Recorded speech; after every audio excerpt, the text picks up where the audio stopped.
old, corroding like a geezer.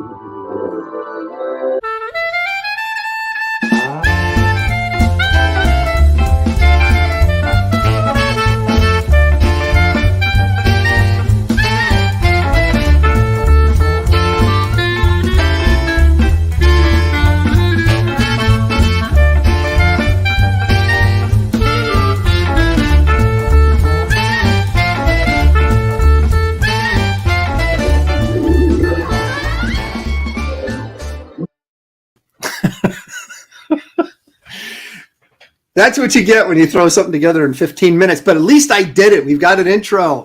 This is the, for now, the Graybeards live stream. This is where me, Aaron Lopresti, and guys like, I'm David Williams and Kelsey Shannon join it. Oh, geez. We're late. I mean, we're early. And we draw pictures just for your guys' crazy entertainment. What'd you guys think of my intro? Did you like that? Did you even pay attention? I loved it. I liked it a lot. Yeah. Now, see, whenever you're last, I always feel like if your name is last, it's always like, so and so as, that's how you get to like feel like you're part of it. You're not like the last guy mentioned. So you're Sasquatch, Kelsey. So that's me. Yeah. Well, that's what the rumors keep flying around. So. All right. Well, hey, chat, thank you for joining us. This is, like I said, tentatively titled Graybeard's Draw Stream. And we, every week, will take a category and then let our artists kind of run wild with their imaginations and draw something. And then we'll sort of compare. It's not really a contest, but it sort of is. And Kelsey's feeling like he's been getting beaten up the last couple of weeks. So he's coming in strong today. He's got some red ink or something there, so watch out. Today, we did a poll last week, and we chose between Kirby-verse, Ditko-verse, and Miller-verse. Today, we are doing Kirby-verse, which won by a landslide, so that leaves the door open for a lot of possibilities. So we'll get started with that in just a second. But David, you said before the show even started, you had some stuff you wanted to share. We're all doing Silver Surfer. Yeah. The easiest character to do. Hey, now. At least for me. Okay. Oh, I see. Well, it's more difficult for me. No, do you have some artwork or something you wanted to share? I was looking for my Fighting American book, but I couldn't find it. But I found all this other cool stuff under my desk, stuff that I keep under my desk that inspires me, that when I can't draw, I flip through this stuff and it kind of reinvigorates me. Yeah. It's all pictures of Kelsey. I'm like, yeah. And by the way, people in the chat, don't make fun of me. My computer sounds better today. It's my wife's computer, so she's got me, up to speed. So hopefully you could hear me. That's right. Don't make fun of you. And now it's on. Yeah. And I won't freak. See, there it goes. Just kidding. Anyway, so when I was under my desk, found all this cool stuff. Okay. Yeah. So let's see what you got. Ooh. Oh, nice. Marvel Treasury Edition. Oh, yeah. Oh my gosh, you got a bunch of those. I've got about 4 or 5, but what? That's all? Yeah. I have. Oh, nice. Dude, you got Kirby. He's got his Kirby stuff. Oh, look at that. Great cover. Oh man, that'd be a good character to do. I like that one. Black Bolt, yeah. David did I got a Black Bolt that David did, actually. That's right. Man. Oh, okay. Yeah. Look at you. Jeez. What's going on with it? This is great. You got to get all this. These things, man. Good Lord. Ooh. Did this ever come out, the Silver Star? Did he actually do that? I mean, I know he did it, but did it actually get published by Pacific? Yeah, it did. Get that. What would you like to know? It's mostly pencil, so that's why I like it so much. Yeah. Oh, look at that. And so you got all your reference, so you can do all your tracing and try to win. That's right. All right. That's right. That's right. It's not a competition, really, sort of, but yeah, it kind of is. Little extra stuff that's not Kirby. Ooh. Love that, man. I got that. I got that when it came out. That was a big thing when that came out. Oh, look at all these, man. You got a ton of these. Man. Anything past 1987. Put me back on full screen. Okay, all right. I thought you were done, but no. Nah, not by a long shot. Giant superhero team up. Look at that. I've never seen that one. I love those giant size, man. That's a good one, man. That Redondo art in that is fantastic. Woo-wee. Redondo. Oh, that's Garcia Lopez. Look at that. Man, that one's so good. Hey, classic. With the Toth cover, right? Yep. Yeah, man. That's the Buscema one right there, isn't it? Yep.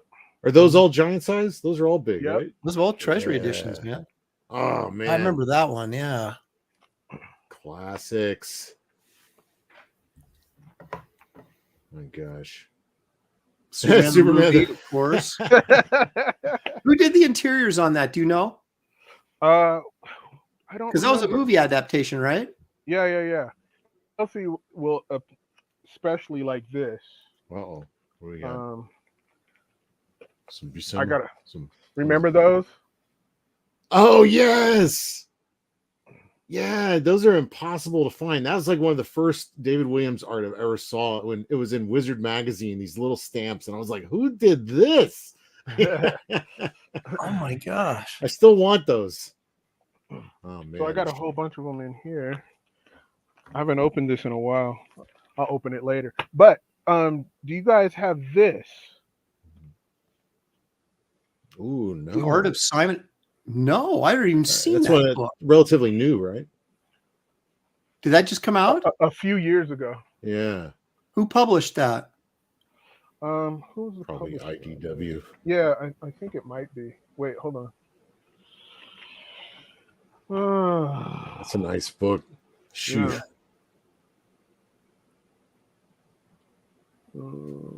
I got a big Kirby one over there that I don't know who published that. I think it was like the Mark Evanier book or something. Oh, it's Abrams Comics art. Oh, yeah, how about that? I have never seen that. You got to get this. All right. This is off the chain. Look at that. This. Yeah, that's great. It goes through almost their entire history on this stuff. Wow. Man. That's cool. All right. It's on my list. It's on my list. You got this. What is that? You guys got like every Kirby thing ever. It's like me and Frazetta. It's just a history book. It showed like his stuff when he was working on the Fleischer Popeye. Oh my gosh, really? I didn't even know that. Yeah. I think this is a picture of him amongst all the other artists in the Fleischer Studios. Just your little cubicle in there, grinding away. Kirby and a bunch of nobodies. Yeah, exactly. Oh, I love his space work that he did. Oh yeah. What strip was that for? What was this one? Skymaster. Skymaster. That's right. That's right. Yep. Good stuff. We got some color stuff in there too. Oh yeah. Right. Ruby Jade 90 says, "Hail Graybeards." There you go. Oh, a little FF action. Look at that. Yeah. Oh, that's cool. Oh, here we go. Humphrey Bear, Jeff Potts. Hello. That's the last page of Silver Surfer 18, I think, isn't it? Yep. Is that what you're tracing for today? Yeah. Zaid Comics, what's up? Humphrey, I said leg kick. Oh, I love his pencils, man. Yep. That's cool stuff right there. Wow. Yeah, let me say hi to a few people in the chat and then let's get rolling here. Right. Kevin Thomas is here. David G. James Murphy. Dan the Pizza Man Genovese is here. Past Master Dan. Blackjack. AJ. AJ says, hi, Aaron. Hooray for the Kirby-verse. Yay. Sequential Treasures, James Mealy is here. He wants to see a lot of Kirby Crackle today. We got a little golden in there. I have that book. Oh, nice. Oh, yeah, I've got a, wait a minute. What is that? There's a little Batman there. What's that gray behind? Oh, I see. It's a bleed. Oh, wow. Etrigan. I got him to do me. He did a Batman on mine in the front page, full like that, full size Batman head. Oh man. Did you have to pay for it though? Nothing. Yeah, me neither. I didn't even ask for it. He put it in there. Lady Celtic Celtic Moon, excuse me, is here. Marcus Killigrew, Jeff Potts, Bill Wiest. Yeah, that's a good book. Leg Kick is here because Leg Kick is almost always here. Blackjack, he's all on board with Devil Dinosaur, so you got one fan there. Nice. You don't forget your Pepsi, baby. Nice. Man, that's some of the best Kirby art I've ever seen. Yeah. Good. Damafino is here. Let's see. Jason Moore, he wrote a lot. Yo, what's up, guys? I'm loving this show. Always great to see artists creating amazing artwork. And then also to see Kelsey try. Oh. Says, I'm only messing with you, Kelsey. You know I love you. There you go. It's Jason Moore getting his shots in early. Aviator Surge is here. Aviator Surge. Shadowhawk Talk. Smoking Wraith is here. Oh, you got the Romita book too. I don't have that either. Darn it. Yeah, I operate best from the back foot. I'm the black sheep, the whitest black sheep. Yep. Jeff Poss. Yeah, you're the black, and I'm right in the middle, I guess. Go ahead and underestimate me. That's what I do best. That's nice. Jeff Potts says there's a Nicolas Cage version of Dracula coming out. Wow, can't wait for that. Rudy Jade 90 is here. HR Carlos. Because I'm Dracula. How would he do it? Carlos, look at that. Look at that. Major improvement, David. Looks awesome. He's very happy with your wife's internet. So, or your wife's tech anyway. Hirul guy is here. Zaid, of course, that's, that is a beauty, man. I do have that one. Yeah. Phil Diaz, of course, is our Zaid Comics person there. Neon Todd Studios. Ooh, the holiday special. Get a little Christmas action in there. Let's see. Anybody else? There's plenty of people here. Everybody's talking and chatting it up. Holiday. We got all the holiday grab bags. Tarks 9 all the way from Canada. Caleb Reynolds. Past Master Dan says, David Williams, did you get my info I sent you via Twitter? I'll check. It's my other account, so I'll go check. If it's your address, I'll go get it and ship it out next week. Yeah, we forgot last week to tell everybody that you were waiting till after the holidays to ship the artwork out so they didn't get caught up in the mail glut. So I know some people were wondering about that, and we forgot to address that. So that stuff will be going out soon from David. So don't worry if you got the artwork from him on that Comicsgate auction a couple weeks ago. All righty, guys. Are you ready to rock and roll? Are we ready to start? I'm still looking for my image that I'm going to trace. Kelsey's still cheating. I gave you as much time as I could, man, and you're still like, I'm looking through my one Kirby book. What? I got the X-Men Essentials. That's fun, but I need to get more. Yeah. All right. I have a minor topic to begin this show with. If you guys recall, last time I did this Grinch piece. Yeah. Baby New Year, right? Yeah. Now, Kelsey, you had brought something up, and I kept answering it the wrong way, and it finally dawned on me what you were talking about, because you were saying, I never know what I'm talking about. So if you lay whiteout down over color, oh yeah, what do you do with it? It's white. And I was just saying, well, don't lay whiteout down, but I understand what you mean. It's like, because sometimes what I do is I go over the colored pencil. And it takes a couple trips over it, but you can get it so you can dull it down so you can kind of pick up like that highlight right there. I could make this greener by going over it with colored pencil. Yeah. You can't do anything paint wise unless you do like acrylic or something, but colored pencil can help knock that back a little bit. You could probably stain it a little bit with watercolor, but just some light might actually come up though, depending on what Right. you're using.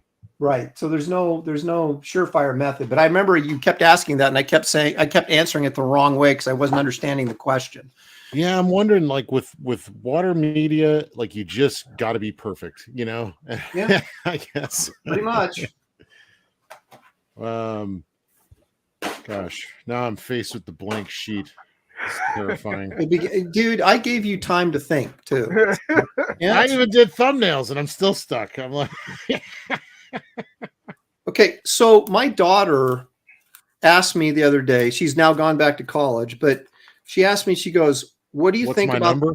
Yeah, sorry. she goes, "Can you send me some money?" No, she said, "What do you think of this new Grinch theory?" And I was like, "Grinch theory? What are you talking about?" So apparently, somebody on the internet put out this thing, and the more I thought about it, I thought, well, it made me wonder if maybe Dr. Seuss was thinking all this stuff through, or just kind of randomly doing stuff. But if you remember Horton Hears a Who, right? Mm-hmm. So Horton gets the little flower or whatever, the dandelion thing, and it has the little speck of dust on it, which is basically this whole planet of Who's, right? And he has to get them to be really, really super loud so that everybody else can hear them, and they won't destroy the speck. Mm-hmm. So this theory out on the internet is that if you remember in the Grinch, he's complaining about how noisy all the Who's are in Whoville during Christmas time, right? Mm-hmm. Well, this Grinch theory is that they're being noisy and loud with all these toys and stuff to make sure that everybody can hear them and know that they're still there.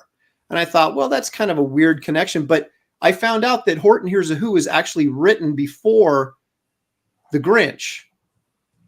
So this whole thing about the Who's trying to get everybody to hear them so that they knew they existed actually was in the Dr. Seuss canon, if you will, before he wrote the Grinch. So it's very possible that maybe he was thinking in those terms when he wrote the Grinch. Just throwing it out there. There's your little Grinch theory for you. Or he was completely on drugs. I don't know. Yeah. And the Grinch is completely unaware, of course, of what's going on, which the Who's now know that they're on this little speck that they have to, make noise so people will know they're there and not destroy them. So there you go. Little Grinch theory for you. The things we think about when we're drunk. Mm-hmm.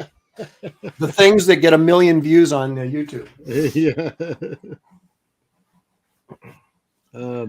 I've never once ever thought about the Who's from Whoville. Not even in passing. Yeah, okay. Well, like I said, just throwing it out there. Do you have any opinions, David? How much have you thought about the? No, I mean, but I saw some other theories that I thought were interesting about, like the Jetsons and the Flintstones. Uh-oh. About their meeting, living in the same time period or whatever?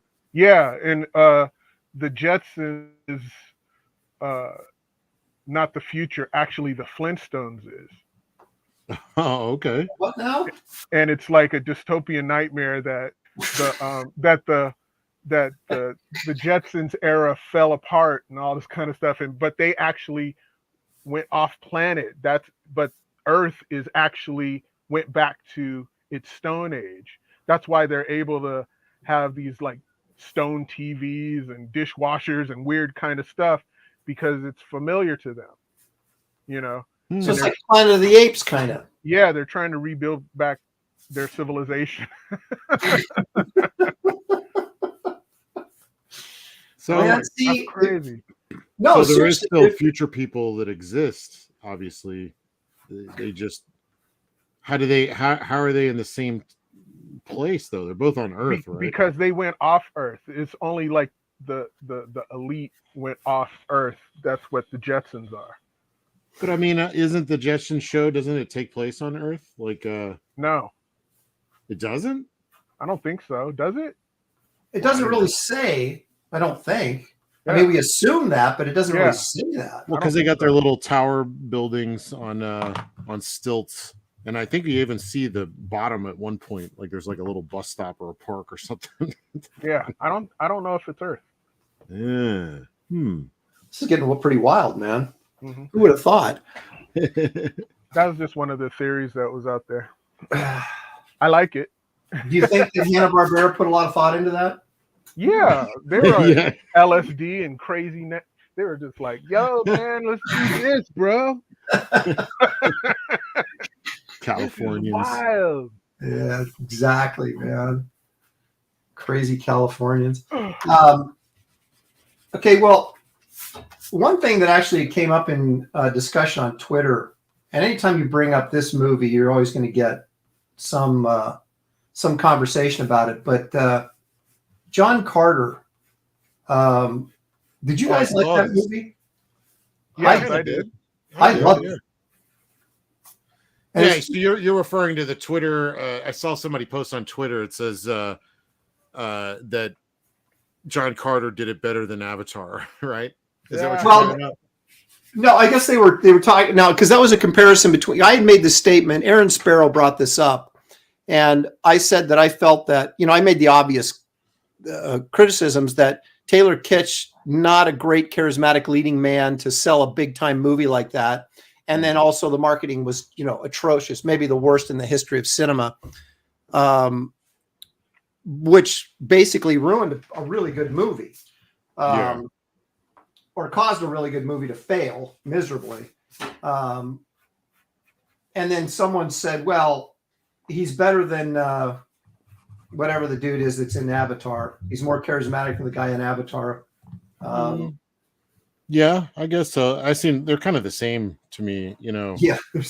They're not, neither one of them is terribly, what do you call it? Charismatic or no, I mean, that's not the right word.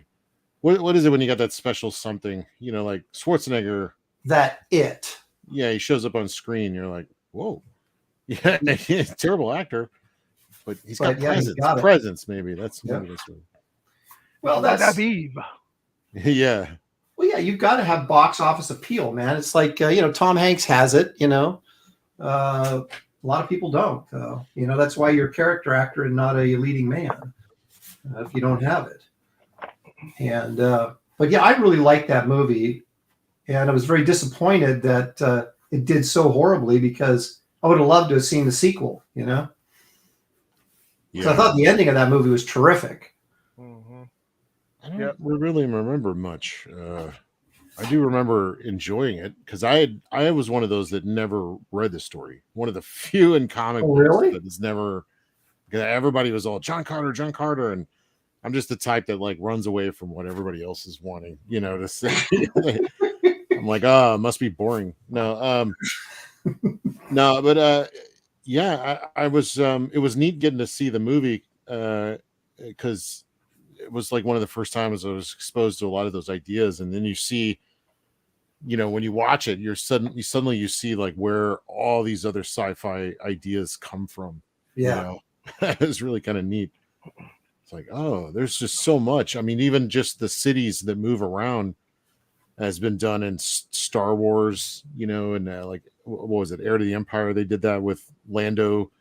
He put all these walkers on the bottom of a city.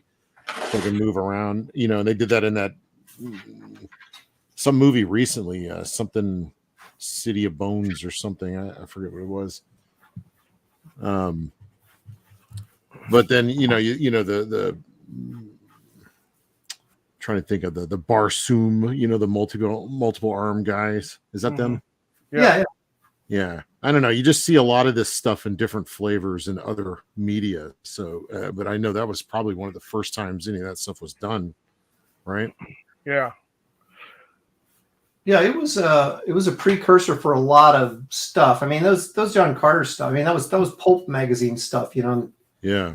So it's been around forever, but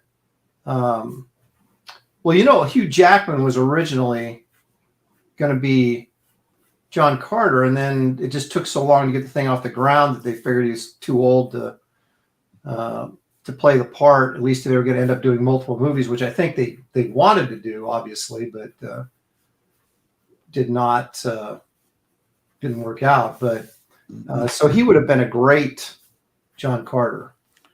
Why didn't it not do well? What do you think? Because they But marketed to kids, and they took John Carter of Mars out. It's just John Carter. It's like, who's John Carter? Yeah, and I would have liked to have seen him just call it either Warlord of Mars or John Carter Warlord of Mars, because then it says something, you know. Yep. And I think Princess of Mars, which they were going to call it, was too tame. But I thought, you know, if they just called this thing, you know, John Carter Warlord of Mars or just Warlord of Mars, and then you got this action, you know, trailer and everything, suddenly you kind of get an idea of what it is. Yeah. But of course, there was that thing that was going on at the time that the Zemeckis movie, Mars Needs Moms or something, animated film bomb. Oh yeah, yeah. There was a little Mars resurgence. Oh, you take Mars out of the title, and you're like, you know, that typical Hollywood, you know, numbskull logic. People don't go see a movie with Mars in it. Take Mars out, and you're like, what? That's like the whole point of that. I know, it's the guy's on Mars, for crying out loud. Are you kidding me? So, anyway. Has that director done anything since? He went back to Pixar, and there he stays, as far as I know. It's like the same thing they did with Brad Bird. It's like, you know, like, this guy's really good. Give him a chance to get, you know, his footing, you know. I just don't get it. Well, I think the bad thing is with these guys, they dropped I mean, that was a $250 million movie for his first feature. Yeah. If it doesn't do well, you're done. Yeah. You know? Yeah, but if you do 3 hits, you can pretty much make crap for the rest of your life. Yeah. As long as you had those 3 hits, you're in for good. Yeah. I've heard that similar thing about like comics. Like if you did 3 years on a comic, your legacy is pretty much locked, you know. If you did like, you know, 3 years of consecutively. Yeah. I don't know how true that is, but like if you look at all the examples, it seems to be. Well, I'll tell you this: if you screw up early in your career, you're also locked. Yeah. I did a book called Tachyon that just bombed horribly for DC, and boy, I got blacklisted at DC. They wouldn't hire me to carry water. Because that was your fault, right? Like, yeah, well, because the writer, it wasn't the writer's fault because the writer was an editor. So therefore, it had to be my fault. And so it was the editor's fault. Well, it was crap. I mean, let me tell you. Hired the writer. Yeah. Well, I think the writer was Kupperberg, so he didn't have a choice. I don't think it was Kupperberg's idea, and too much meddling, or would you think it was? Was it the idea? You think for a fact that Kupperberg didn't really know what he wanted to do with it, and so he was introducing stuff, but it was like it didn't really. I don't know if it made sense, and there was some silly stuff in there that had been better off being edited. But I don't know that the editor felt he had the authority to edit the book. You know, it was the best work I'd done. I came off right after Sludge, and I really was. I was really kind of hitting a groove and kind of figuring things out. And so it was at that time, it was the best work I had done in my career. And that really sucks, right? When you're like, oh man, best stuff, and then nobody's responding or it doesn't do well because of some other reason entirely. Right. And again, you know, it's people may not, you know, like you said, it may not have anything to do with the art, good or bad. It's just bad they didn't like the book or whatever. And yeah, but you take the heat for it because someone's got to. It was me. Sometimes it's just bad timing. Like when I guess it was 2015, 2017. I can't remember when, but I was doing. Everybody was screaming that they wanted like classic kind of superhero stuff, and I was doing that book at Archie, which was like the Crusaders. Yeah, the Mighty Crusaders. Yeah, classic superhero stuff. The writer was doing a good job kind of keeping that classic feel. And then at the same time, I was doing a book at Image because people were complaining about, you know, on either side how women were portrayed. You know, they're not sexy enough, or they're too not sexy, or too sexy, or whatever. And I was doing kind of a pinup style, you know, fun, sexy girl, vampire book, but it dealt with a little bit of like the ecology and stuff like that. So everybody was like, "Oh, this is, you know, political. It's all about the environment," you know. And so we got ignored, like I ignored on everything, you know. It's like, dang. And I'm having a ball. I'm doing some like great work and just having the best time and making comics, and like nobody cares. And I was like, what's happening? That was kind of like a big clue. Like something's wrong here. You know? Well, let's see here. Llama Gigante says, so Kelsey is non-existent for months on end, and now Kelsey is everywhere? I don't buy it. There are clearly clone Kelseys going on live streams. How else would I get things done? Yeah. Exactly. Joe Bernardo says the director Kerry Conran of Sky Captain never got to direct another movie, but that movie was great, and he wanted to do a John Carter movie. I believe he could, if they let him keep going, he would have like figured out his system. Because like now movies are pretty much doing what he designed in that movie. That blue, it was like one of the first blue screen or green screen. You know, I don't know. I was really imaginative. I was mad that wasn't a Superman movie. Yeah, a Fleischer film. Yep. You know, like a live action Fleischer film. Yeah, it was. They even put that one of the Fleischer, the Fleischer robot. Yeah. It's like right there, do it. That was cool. I remember that. That was cool. Yeah, I think it was like it wasn't polished enough, and it wasn't.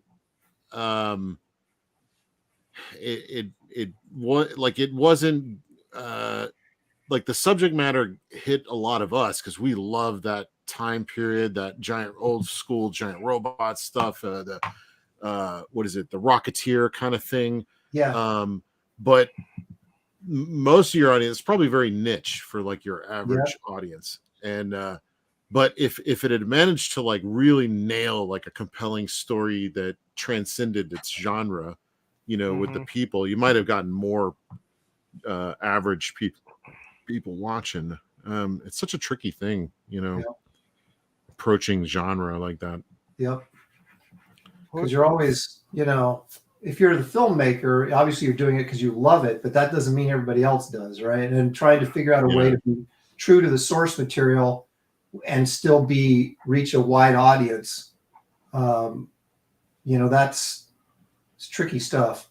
Hey, but he got to make his movie pretty much the way he wanted to, and so that's what's interesting is that the producer is this guy John Avnet, and he did The War and Fried Green Tomatoes and like lots of movies that have great character drama in it. And it's like, you know, it's interesting that he could have pushed his weight around and got the story to be a lot more compelling, but he was really wanting to let this guy have his own voice, you know. Whoa! Yep. Oh, not you, the guy, the director. Dude, man, it's like a Jack London novel around here. My house is freezing and there's like dogs howling and running around all the time. Jeez. Hey, hold on, time out. Yeah. What are you drawing, Aaron? Silver Surfer? Yeah. Is that why you told me not to draw Silver Surfer? Yeah, because I was gonna do it was between Silver Surfer and Fighting American, but then you said you wanted to do Fighting American, so I said okay, I'm gonna stick with the I changed my mind. I'm doing Silver Surfer. Son of a all right, well then I'm gonna do Fighting American then. Yeah, do it. Turn them into Fighting American. Dude, I'm doing Silver Surfer. You are not. You better not be doing Batman either. He's trying to slip you up. Batman. I'm doing Kirby style. Yeah. Oh man. Fun fact: Kelsey is actually a repurposed animatronic bear from Disney's Country Bear Jamboree. Yep. There you go. There you go. The most accurate depiction of him. Quenchel Treasure says, hang on a second. I actually bought the whole run of Tachyon, so someone supported your art, Aaron. Thank you. I appreciate that. Kelsey is actually the bionic Sasquatch. That's right. That's right. I'll take it. He appeared like in 2 episodes, didn't he? It was like there was like a Return of Sasquatch on the $6 Million Man. Was I remember that. Was he bionic, or did he have robot parts? No. Yes, he did. He got his arm ripped off. Remember? Bigfoot did. Yeah. And he became bionic. He was bionic. Oh my! That was the whole story. Oh, that's cool. God, that's right. That used to be a part of the Universal ride. You'd go through that tunnel, and it was the $6 Million Man and Sasquatch. And that was a long, like when I was 18, that was a thing. That and the Hulk gave me nightmares because of those white spiral lenses that they would put in their eyes. It freaked me out. I was like, ah. Yeah, those were freaky. Who played Sasquatch? It was Kelsey. Yeah. He was that big at 3 years old. That was amazing. Amazing. No idea. All right, so now Kelsey, you're kind of in the bayou, sort of. Mm. And I don't know why I thought of this, but have either of you guys ever seen that Walter Hill movie, Southern Comfort? Yeah. Yeah. Okay. Mm-hmm. Love Walter Hill. Yeah. I recommended that to a friend of mine a while back. That it was he's a national what do you call it? The National Guard. He did not find that movie. He was pissed at the depiction of the National Guard. But I don't know why I was thinking of that the other day. I guess I was just thinking of things to talk about on the show, and I thought, you know what? That's a Kelsey movie if there ever was one. I mean, I haven't seen it since I was a kid. What was the deal that got him so upset? Like, what was the depiction? Well, like, they had the shut up. They had the National Guard was on maneuvers out in the swamp in Louisiana, and they all had like blanks in their guns, right? They all had machine guns or whatever. And some of the guys were a couple of crackpots. They saw some Cajuns out in the woods, and they started firing at them, and with the blanks, right? But the Cajuns didn't know this, so now they pissed off the Cajuns. So you got this like band of crazy Cajuns that are hunting down these guys because they get separated from the rest of their troop out in the swamp, and they get lost. And so you got these Cajuns hunting them down, trying to kill them, and they have nothing but blanks. Mm-hmm. Yeah. And then it turns into a little bit of Lord of the Flies and some stuff. Fred Ward's in there, and he goes nuts. And it's Keith Carradine and Powers Booth are the buddies, and so then it becomes this kind of Lord of the Flies Deliverance kind of thing without the man on man love. And no, I actually kind of liked it. I thought it was a fun movie, for what it was, and always made me nervous about going into the bayou. Well, just don't be messing around when you're out there, shooting guns at, Don't mess around with the Cajuns, man.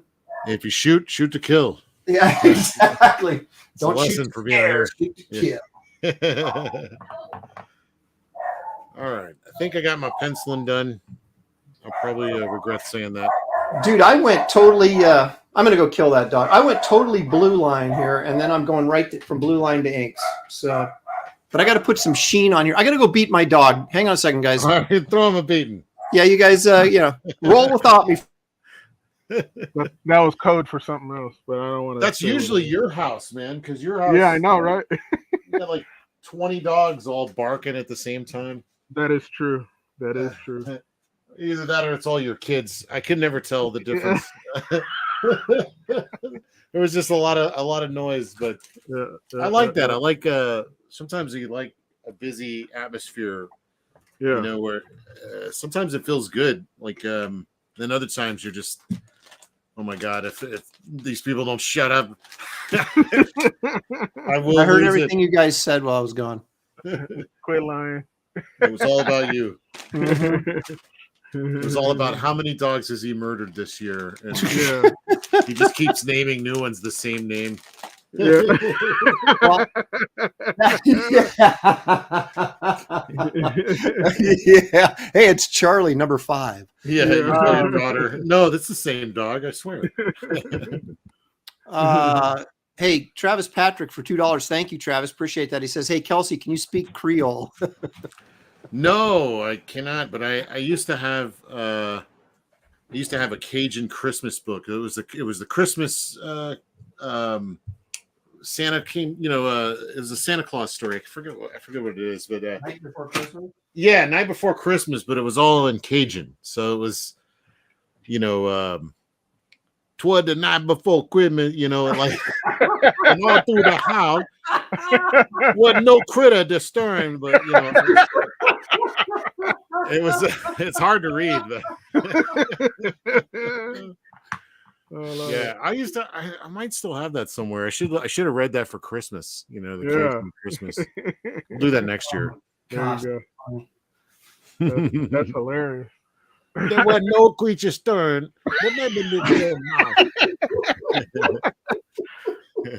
I'm glad I'm not inking right now. Oh, I used to like Justin Wilson. He'd put. Yeah, he would like, you get yourself a little teaspoon of this. He's like, you don't believe that little teaspoon. Watch it. He poured it in his hand, and he's like, you don't believe that little teaspoon. He's like, he poured it in there. It's like, see right there, and it's exactly perfect. Yeah. No, I'm actually Texan. That's why I can't can't speak any Creole, or not great at the accent. I was born in Houston. I'm straight Texan, but with a little bit of the swamp flavor in there. There you go. It's got to rub off on you, right, after a while. Well, everybody loves their seafood gumbo, but I'm like, please give me a steak any day. That's where the Texan kind of like, rears its head. Yeah. I like seafood, but man, they'll just like catch stuff out in the swamp, throw it in a pot, grab the water hose, fill the pot full of water, start the fire. I mean, I'm not joking. I went to a boil like that where it just grab the water hose. Need more water up in there. I'm over there just dry heaving like. These are like your neighbors doing this. They're inviting you over for some crawfish. Yeah, there's always some crawfish boiling going on in my neighborhood, even, and everybody's pretty cool. Like, you can just walk up and they'll be like, "Here you go." Yeah, very friendly. I was watching this video about the happiest cities in the United States, and out of the top 5, 2 of them are in Louisiana. Wow. Baton Rouge and like Lafayette or something, or like the 2 happiest cities in the United States. Well, they're good foods. That's a good food state, and that you've got good food, man. And that's a happy place, right? That's comfort food, right? Yeah, definitely comfort. There's that, laissez-le bon temps rouler, let the good times roll.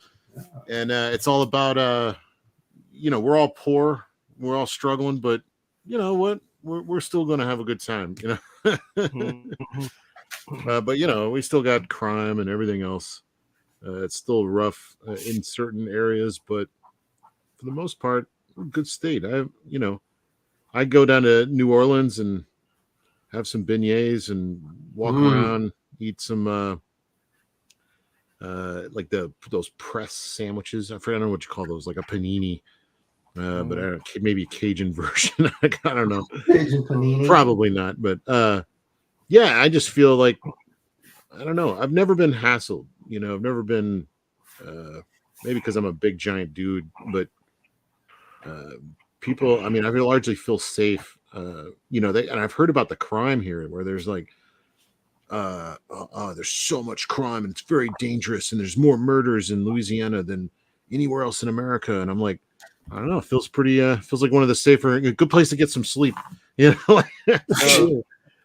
Hey, dude, some old man just got his face eaten off in Portland by some guy. He got attacked by Yeah. So a bear, was he trying to hug it? I mean, these people are nuts with the bears. I don't know what the details were, but he basically got his nose bit off and part of his ear chewed off, and they said like his skull was showing through. Oh my god! He was attacked by I don't know, some homeless Another- lunatic or something. Where- Another homeless person. Yeah. We were watching the kangaroos like fighting with people and like. And I'm like, I don't know, man. I'd mess up a kangaroo. And some person I was talking to was like, you'd hit a kangaroo? And I'm like, no, I'd run the hell away from a kangaroo. But in a fight, yeah, I'm grabbing balls, I'm poking eyeballs out, man. I'm winning that fight. Yeah, that's right. But if I can help it, I'm running away. I ain't kidding, man. I'm not going to be trying to get in no fight with any animal. Exactly. See a bear, be like, "Where's Kelsey?" And you just see my dust trail headed the other direction. I figure all I got to do is run faster than you. That's right, exactly. If you're faster than the guy you're with, you're in good shape. Oh, feats don't fail me now. Yeah, exactly. Whatever those little sounds. All right, I'm almost done. Where are you guys at? You ain't even close. I may have to draw something else because I'm almost done. Silver Surfer ended up being too easy here, but oh, now you got to told you, didn't I say that? Yeah. Yeah.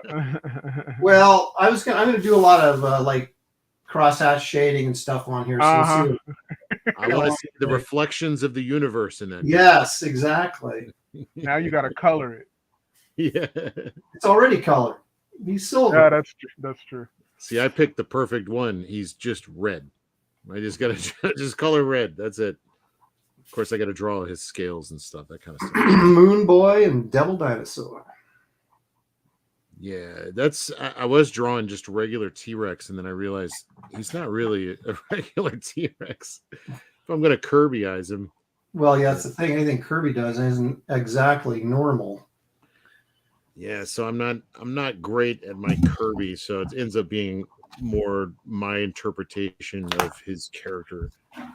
Would like to try some like Kirby stylings.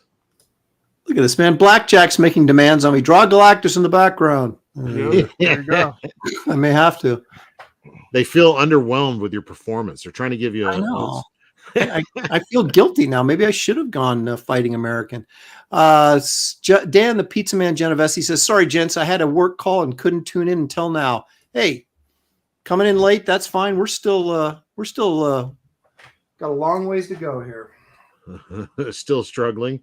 Still, you still caught some of the struggle. No worries. No struggle on my end though. Oh, okay. Always smooth. Pride cometh before the fall. Yeah, we'll see. We'll see. All right, now it's quiet. Somebody got nervous. Have you guys seen Once Upon a Time in Hollywood? Tarantino film? Yeah.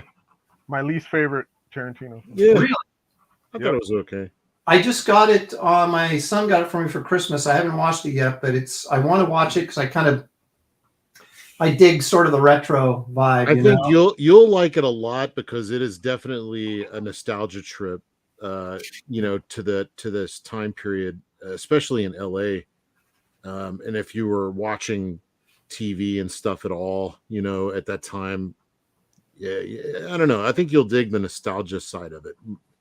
There's not really there is a story, I guess, but well, it's like I saw that scene with Bruce Lee in it and stuff, and it's just kind of, that's kind of fun stuff. I want to check that out, but I'm not a Tarantino fan really, but there was something about this movie that sort of it kind of looked kind of cool or fun or something. I don't know, so I'll check it out. I haven't watched it yet, like I said. It's like he's doing an impersonation of himself at this point. You think so? Yeah, this one's not as offensive as the last couple. Like I liked Django. I liked that one a lot. But it was forced at times. There was like it's just like, oh man, I get in like as the kids say, cringe. There's like some cringe going on sometimes, like especially when he shows up with an Australian accent. I'm just like, ooh, cringe. But I did like him, but I didn't like the one where they were all trapped in the snowstorm. You didn't like that, or you did? Nah, not as much. I mean, again, when I say I didn't like it, it's still better than like most junk out there. So I'm rating him based on his own performance in the past. So still masterful filmmaking, still a lot of fun. But man, my favorite is probably people's least favorite. It's Jackie Brown. Yeah, I like that one a lot too. Yeah, I mean, but that's Elmore Leonard as well. So I like. All I know is I flipped on the Hateful Eight right during the scene where Samuel L. Jackson has that dude's kid out in the snow, and I was like, great. Why is it every time? Like the one thing I don't want to see. So that was like I turned it off. Said that's it. I'm not going to watch this film. Yeah. So it's like, why has he always got some black man doing some gay shit? Man, what's he got? It's always like. I'm wondering when he's writing scripts too. Does he always put the N-word in bold? Every time he writes it, he says, "Ah." Well, like artist for himself. He got into it, or I should say, Denzel Washington got into it with him on the set of what was the submarine movie with Gene Hackman? Because Tarantino wrote that part of that, like that Silver Surfer scene, right? And we also wrote probably the thing that they got involved in. It was the Arabian horses. There's a whole discussion where he and the captain are talking about have you ever ridden an Arabian? And he was making a point that they were white. The best horse in the world was white. And Denzel comes back with, well, actually, when they're born, they're black. And it was a great. I'm like, that sounds like Tarantino to me, right there. Yeah. Well, I guess Denzel's Washington's point was that he took offense with Tarantino's portrayal of blacks in his films, and I think the use of the N-word and all that kind of stuff, and which is interesting because obviously Samuel L. Jackson doesn't have any problem with him because he works with him all the time. So, he put him on the map. Yeah. Well, and there's also, degrees of that stuff. Like, is he doing racist material, or is he portraying a certain kind of character in the light in which they are? And how do you do that sort of thing without kind of hitting those marks? Is he overindulgent in it? Yeah, probably a little bit. Yeah, sure. Is he using the excuse that his stepdad was a black guy, so he can do that kind of thing? Yeah, I think a lot of people do that. I can get away with it because I am. Oh, his stepdad was black? Yeah. No wonder he uses the N-word so much. Yeah, well, that is with mama. Well, that's also where he gets his love for like the trash cinema, like blaxploitation, like because I think that dad of his took him to see a lot of that stuff when he was young. So it seems like it comes from an honest place, like it's not him just trying to be offensive. I think he has a real affinity for that sort of trash cinema that was pretty prevalent in the 70s. Which I do too, man. I love that stuff.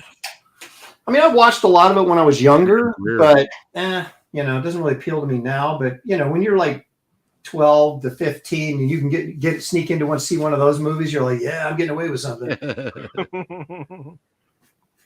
Gator bait and all that kind of crap. Yeah, it's not, that stuff's not good, but when you got, your friends and you're having a couple drinks and, you're just having a good time and it's just like, you get to laugh at this ridiculous thing. It could be a lot of fun, but yeah, sitting there trying to I'm just going to watch a good movie today. Gator bait. Let's try that. I don't know if that's going to work. Oh. Let's see this here. High Rule guy says, Aaron, art skill is nice and smooth because he had 80 plus years of experience. Are you talking about me, or are we talking about somebody else there? I thought he said art. Yeah, but maybe you. Yeah. It's all you. Got to be talking about Art the Bear. He can't be talking about me. Let's see. Elongated musket. Elongated musket says, I watched Dead for a $1 last night. Pretty straightforward Western, no frills, but okay. Dead for a $1. I don't know that one. Dead for a $1. It's like they made a lot of those Italian spaghetti westerns. Yeah, the ones that what's his face? Who's the director that did those? Sergio Leone. Yeah, Leone. The other guys that were like imitating him, those are crap. But I mean, his movies are just like next level, man. Yeah, but some of them are really good. Like I bought a box set of it's what is this guy? Oh man. Let me go get it real quick. Well, I was watching, I don't remember who it was, but it was an Italian Western that kind of tried to riff on Sergio Leone, and the guy was just missing the mark, man. Just, trying to be cute with the camera and not really knowing why he doing it. Here it is, Sartana. Yeah, this is a great series because this is kind of like the wild, wild west of spaghetti westerns. So like they got, he's got all kinds of gadgets that he fights with.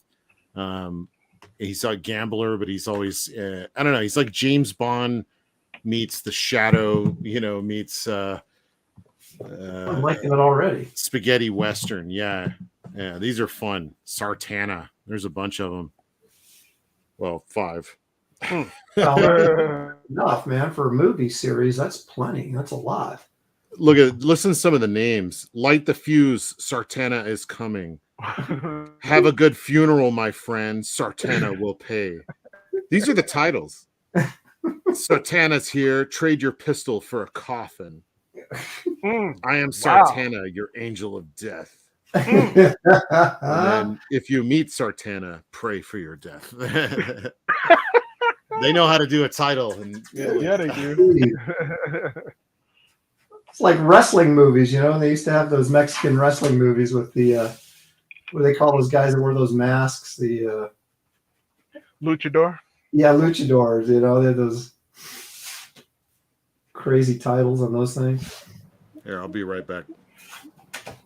Promises. Hey, you should be promoting something right about now. Oh, that's right.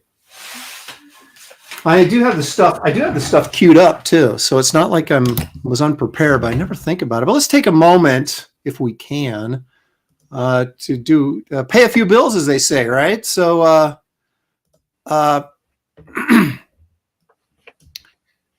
anybody interested, or even if you're not interested, you're gonna have to look at this for a second anyway. I have a live campaign. Oh, it's live, baby. Blood Hunters, Wraith of God Blood Hunters. This is kind of a Batman of the Old West is the best way. That's the elevator pitch.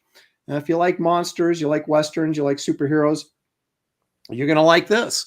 It's 100 pages for $25. You got a 50-page Wraith of God story. You got a Garbage Man backup story and a nightclub backup story and a Kit Carter backup story. So it's just a full 100 pages of fun, love, and action. If you haven't backed this, please take a moment to check it out. The link is in the description of this video. Also, let's take a quick look at David Williams has a campaign that he's called Bass Reeves, West of Hell. This is on Indiegogo right now. You have the opportunity to get this comes in paperback and in hardcover. The paperback cover is by David. The hardcover, there's the paperback wraparound right there. And then the hardcover, Andrew Robinson did a painting for it, which is very cool. That guy's a beast. So good. So this is available. Lots of goodies and stuff in there. If you back that. I have. David's almost done with it, I think. Aren't you, David? Yep. Only a couple pages to go. And then, of course, we can't forget our resident Sasquatch. What did I do? I'm working on Nexus right now. That's what I'm working on. Well, but I'm going to send him over to Allegiance Art. Oh, yeah.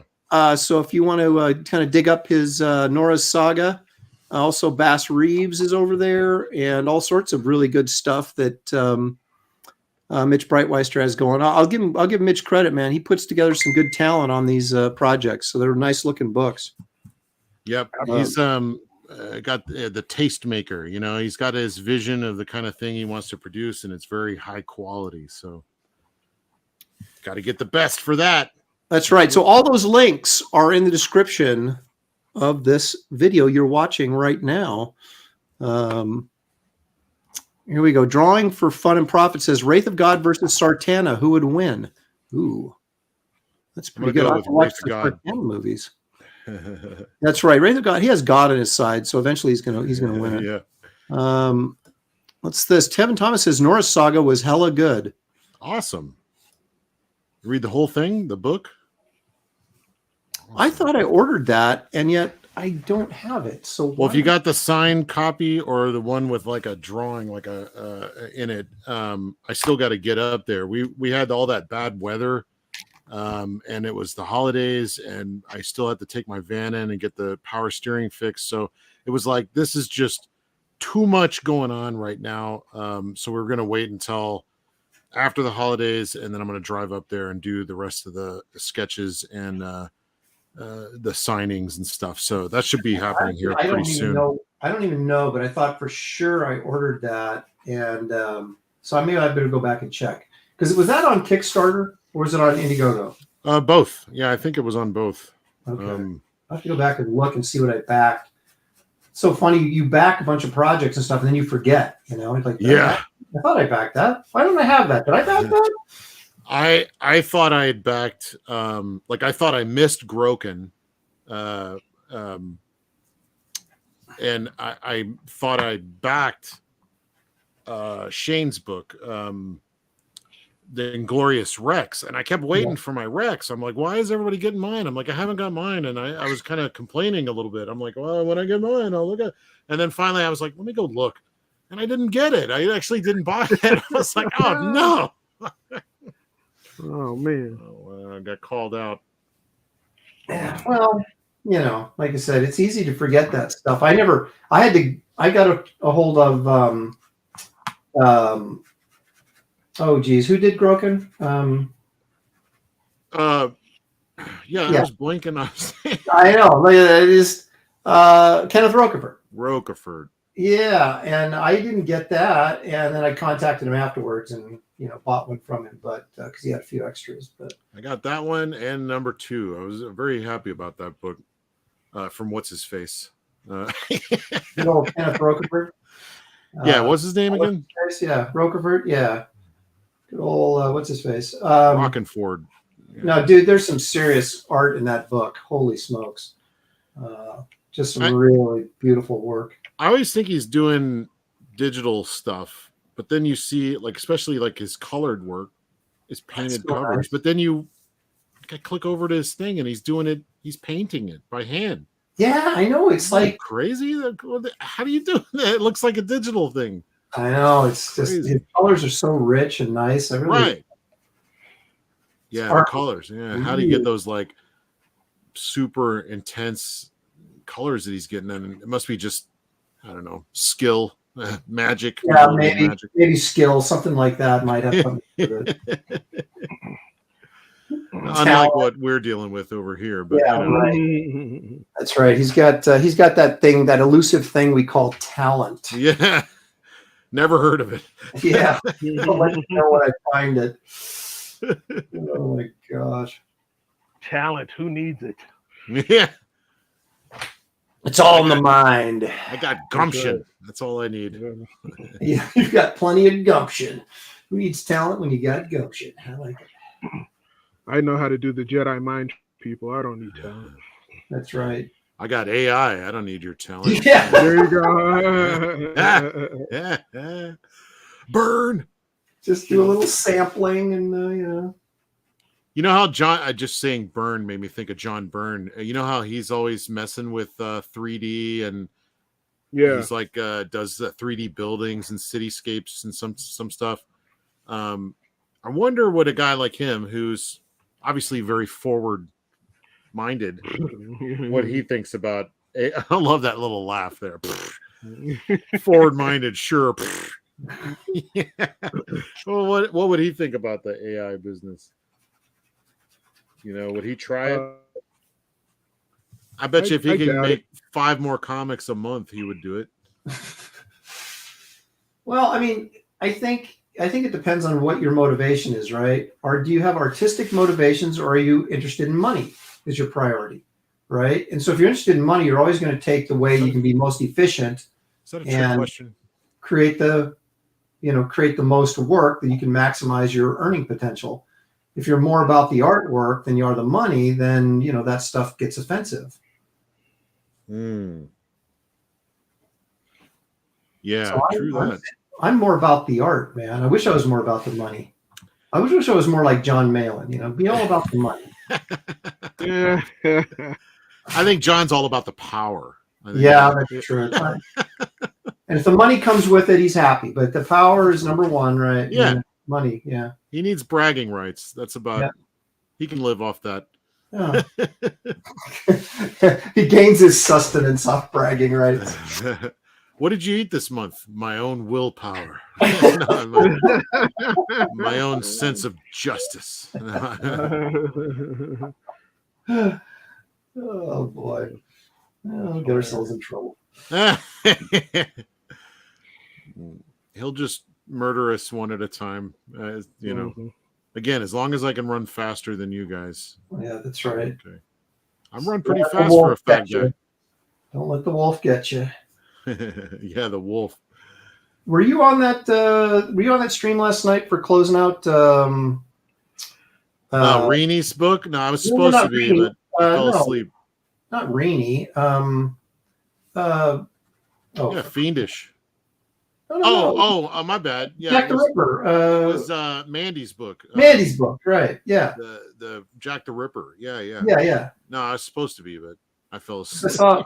I saw Dale on there. He was sporting my Wraith of God cap, so I was like, "Yeah, way to represent, man." Nice. Yeah. Dale's good people. He is. He's funny. I just want to see lots and lots of books from him. And it's completely selfish reason. I just want them. Yeah, I'm not sure how many we're going to get, though. Yeah.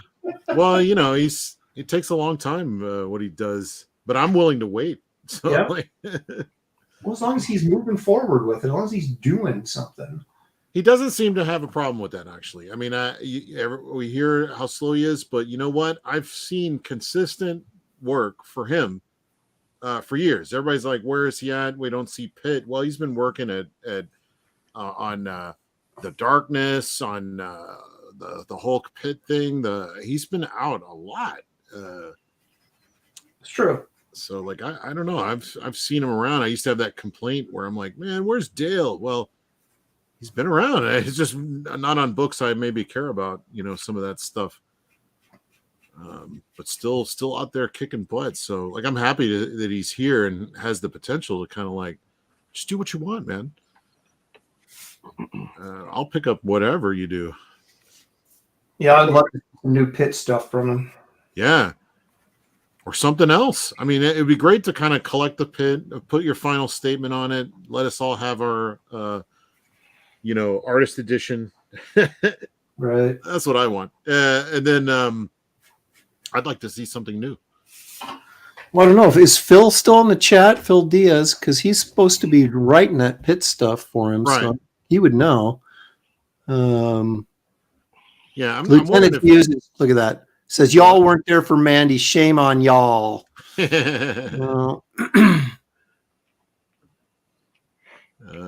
it's supposed to be. How much time do we have left? 5 minutes. Quit lying. You got an hour. Oh, okay. Geek Avenger says, "You're too nice, Aaron. You have to be more gangster. If you threw an art critic down the stairs like Stanislaus Klowski, you'd get a bad boy rep real quick. Okay. All right. Something to consider. Let's see. HR says, drawing some cavemen, Kelsey. Oh, no, it's too late for that now. I only got 2 hours. You got Moon Boy. That he's sort of like, is he like a monkey? Karen's drawing one naked man on a surfboard. I mean, Exactly.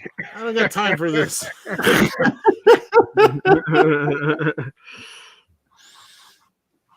Oh my goodness. Yeah, I've thought about, there's like these cool sci-fi guys that come down in this flying saucer in one episode. I was like, those guys are so cool. Love to put one of those in there. Thought about, going Land of the Lost and like throw some like the Statue of Liberty, I think, appears in the book at one point, doesn't it? Mm-hmm. So it is kind of like are we talking Commandy or are we talking I confused the two. Yeah, I guess Devil Dinosaur never had that kind of stuff. No, that was Commandy. Yeah, okay. Because you remember that first cover that Kirby did? It was Commandy was like in a life raft in the ocean and the Statue of Liberty yeah behind him. Yeah, I was obsessed with Commandy. Like, I wanted them to, I wanted to be able to like just give me Commandy, and like nobody cares about that book. I could do whatever I want, something cool. Right. And that was always my go-to. Like, just give me Commandy. Ryan Sook did a really nice Commandy. Yes. Oh yeah, he did. Yeah, I was going to say that. Yeah, that Wednesday comic stuff. Wow, what has Ryan been up to, man? I haven't seen anything from him for a long time. He's been doing stuff for DC. Has he? Yeah. Like Pregnant Joker and stuff? Yeah, exactly. Yeah, I don't know. I don't see Ryan Sook doing Pregnant Joker. Yeah. Or would he? I don't know. No, I don't think so. Yeah, I didn't think so. He's got a little more class. Now we just put a target on his back. Yeah. Draw this or else. Prove that you're with us. Make him pregnant with twins. Exactly. Have Batman breastfeeding Robin. Oh my god. Don't put it past him at this point, man. You're giving him ideas. Yeah. They're all DC editors are watching the show right now to get our ideas right. Yeah, exactly. Oh, that's brilliant. What will get under Robin. Skin. Exactly. Oh, it's over. It's just over. It pretty much is, isn't it? I mean, at this point, it's like I keep wondering. Go ahead. No, I was just going to say I keep wondering if these little things that are doing, like Pregnant Joker or whatever, that it makes it seem like it's like prevalent through the DCU, but I know there's still books. I think there's still books out there that are like sort of normal, isn't there? Or is it? Yeah. Or is it that far gone? I don't know. Well, that was even just that was a backup story in it. So, but there are lots of books coming out still. Too many, and yeah, I mean, those must not be, not that they're playing those kinds of games, but they must not be great because I don't hear about them. I mean, I don't even hear about Sean Gordon Murphy's stuff. Like he did his whole Murphy-verse. The only thing I've heard about him recently is that he's signed on to do a Zorro crowdfunding book. That he got the Zorro people behind it, so it'll actually be licensed.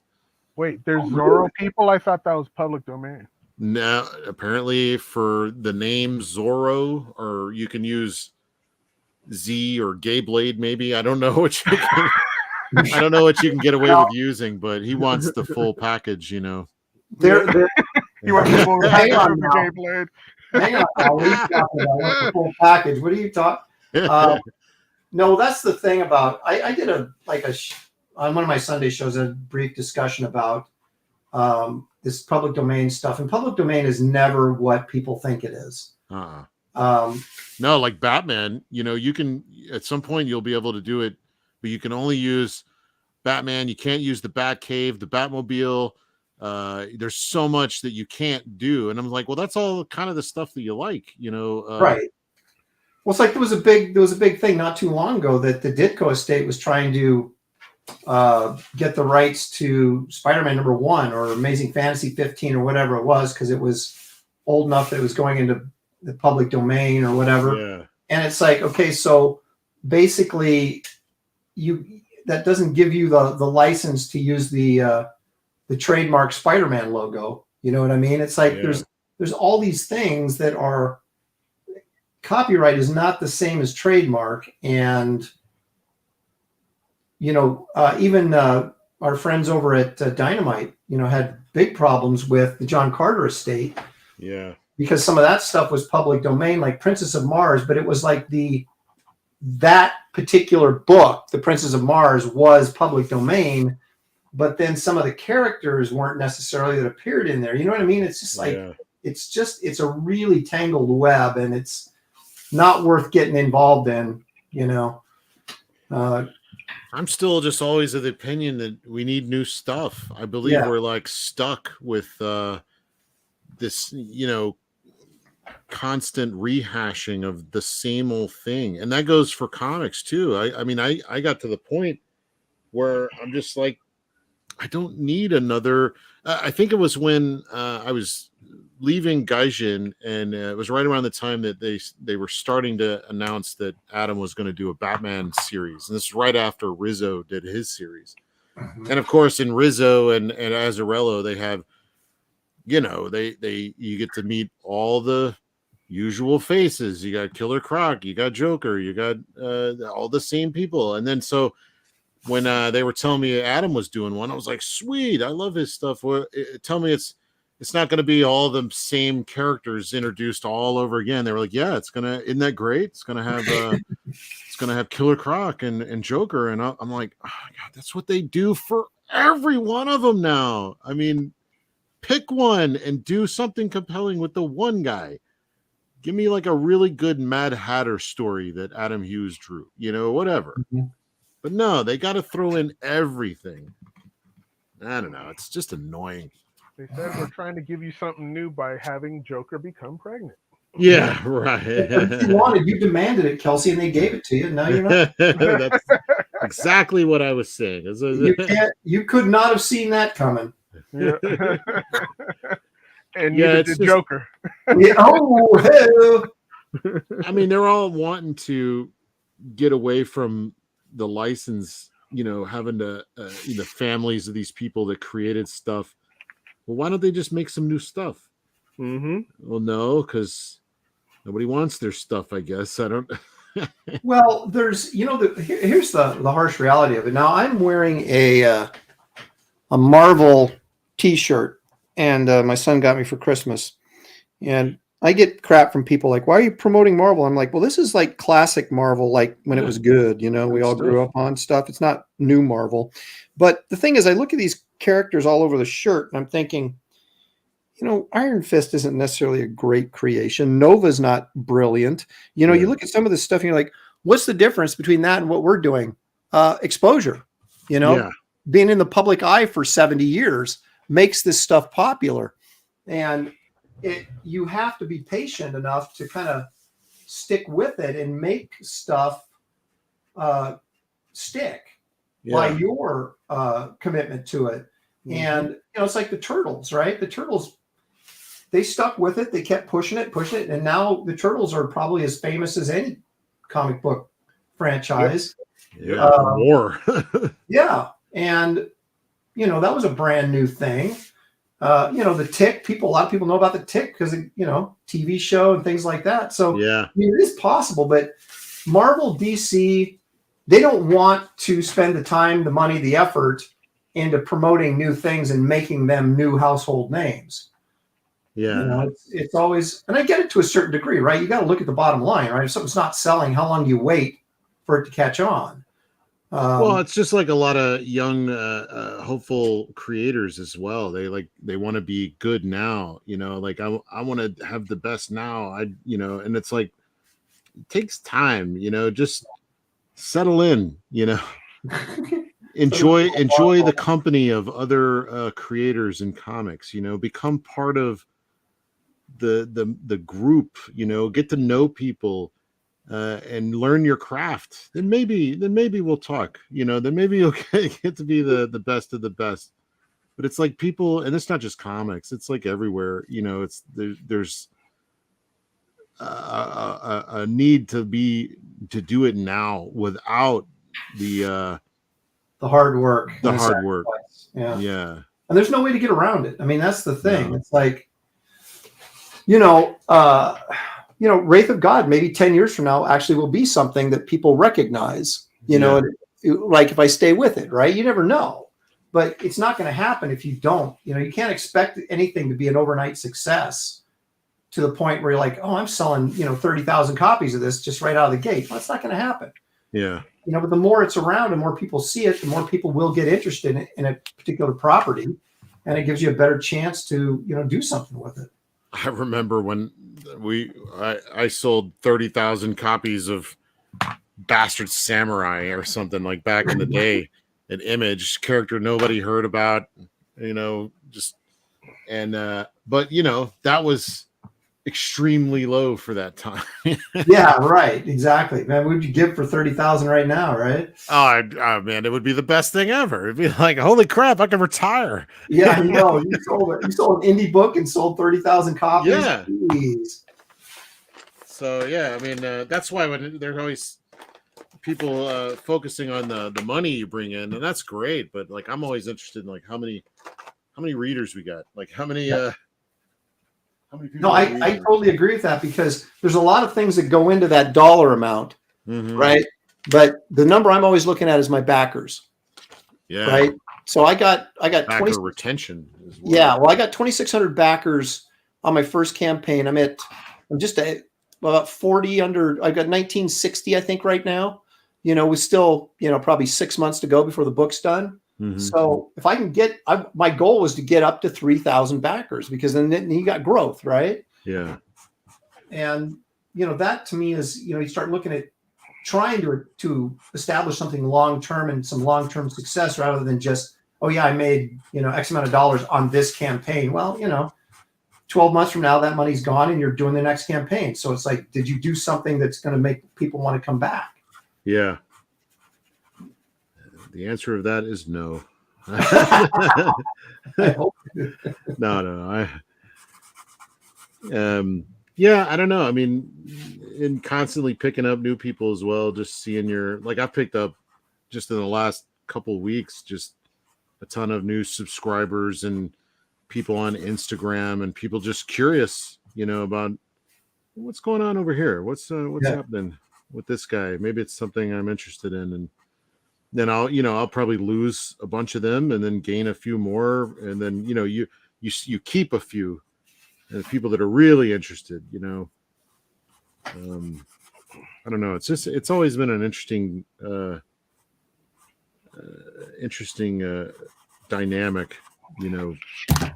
Getting people interested in what you're doing, and then maintaining that, and continuing to surprise them, and also give them what they want out of what you're doing, and yeah, it's a constant battle. I'm always curious, because that happens to me a lot on Facebook. I lose probably 3 to 5 followers every week on Facebook, but I've got people waiting, and then I bring in the new ones or whatever. But you just keep thinking, well, what was it that made this person actively think, I need to drop this guy? Yeah. Or, I never think that. I'm usually always just once I subscribe, it's there for life. Unless they really offend me. Unless they, if someone, I have followed comic book people or celebrities on Twitter, for example, and all they do is post politics. That's all they do. And it's like, God, that's not why I'm following you. I don't care what your political opinions are. I want to see your artwork or your insights into, film or something like that. And, so those people I get annoyed with, and then, will drop. But, hey, you haven't dropped me yet. Yeah. What was that, David? I said, you haven't dropped me yet. Nope. Well, he means politics that are stupid. Yeah, there you go. Well, I don't dump my friends, but no, I get your posts are entertaining. A lot of times you just repost videos and stuff, and but don't push it. Yeah, I understand where He's got people waiting. Got people waiting for that spot, David. Don't push it. Yeah. Well, are you putting the background on yours, Aaron? Yeah, I'm trying to figure out if I got time to put Galactus back here or not. I got 45 minutes. I can probably pull it off. That's awesome, Kelsey. Oh yeah? Yeah. I was thinking it was okay. No, I didn't know. I think it's probably second best to mine right now. Yeah. That's good. I'll take it. We're all sitting here anxiously waiting to see what David does because I know you don't ever get to see what he's working on. It's just all of a sudden at the end. Oh, here it is, Batman. What? Here's my brilliance. Yeah. Put that in your pipe and smoke it. Yep.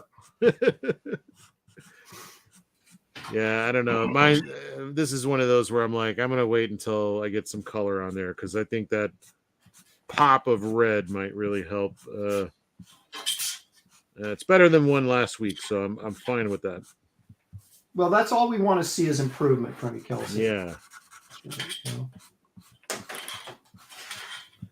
Yeah, Kirby's never been too good at I'm just now starting to kind of explore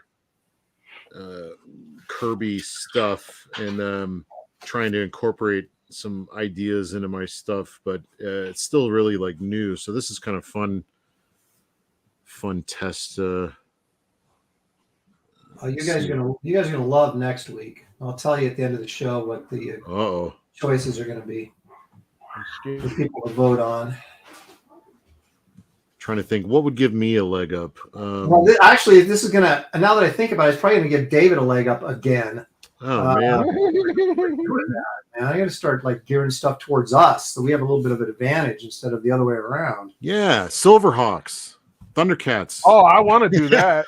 Oh no, never mind then.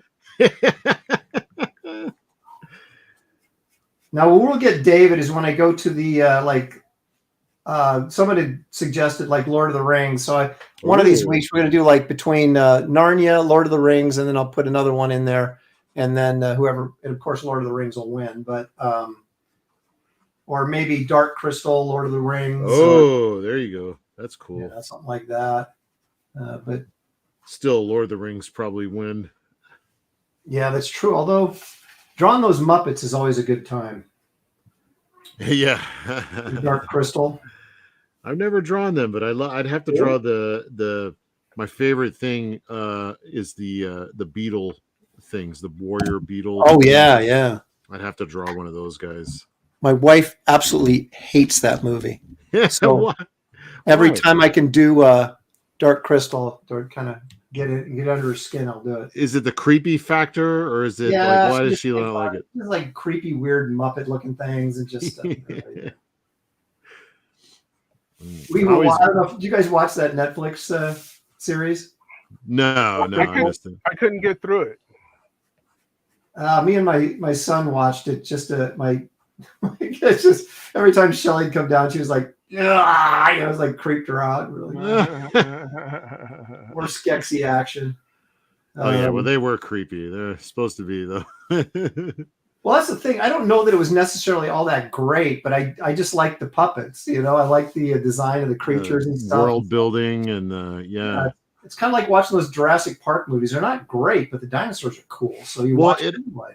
It also had that great old-fashioned filmmaking that from the 70s and 80s where I guess late 70s, early 80s, when Star Wars started, when Jaws was coming out, when all these guys had a new way of presenting stuff in a very grand way, and you could just watch the opening credits of Dark Crystal, and they got that real epic kind of music and these widescreen shots of all these wacky worlds and stuff that they've made. I don't know. It has a an epic feel to it. Like it just feels bigger. It feels real, like in a strange way. It's the best of unlike all art departments.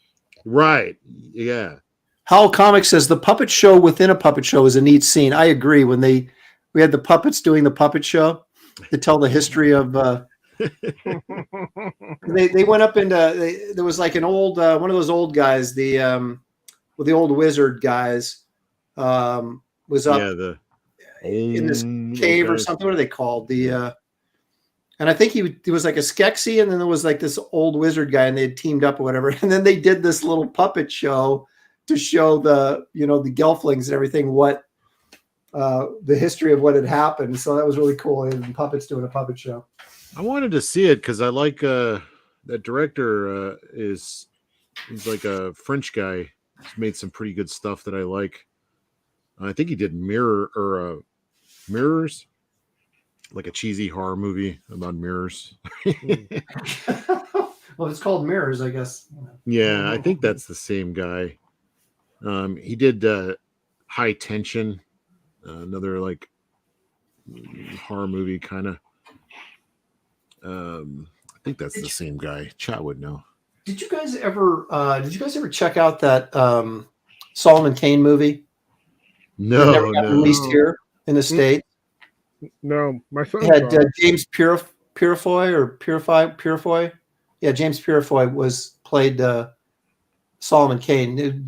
It was actually really pretty good. I can't understand why it never got a U.S. release. I'll look for it tonight.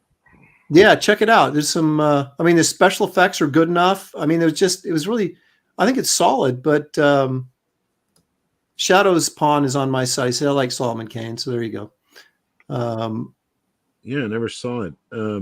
There was a lot of movies coming out, around that time, like that Dracula, trying to reboot Dracula, which wasn't bad. It was just kind of boring. But what else? They had, oh man, there was something else like Solomon Kane. It's the guy that hunts Dracula. Van Helsing.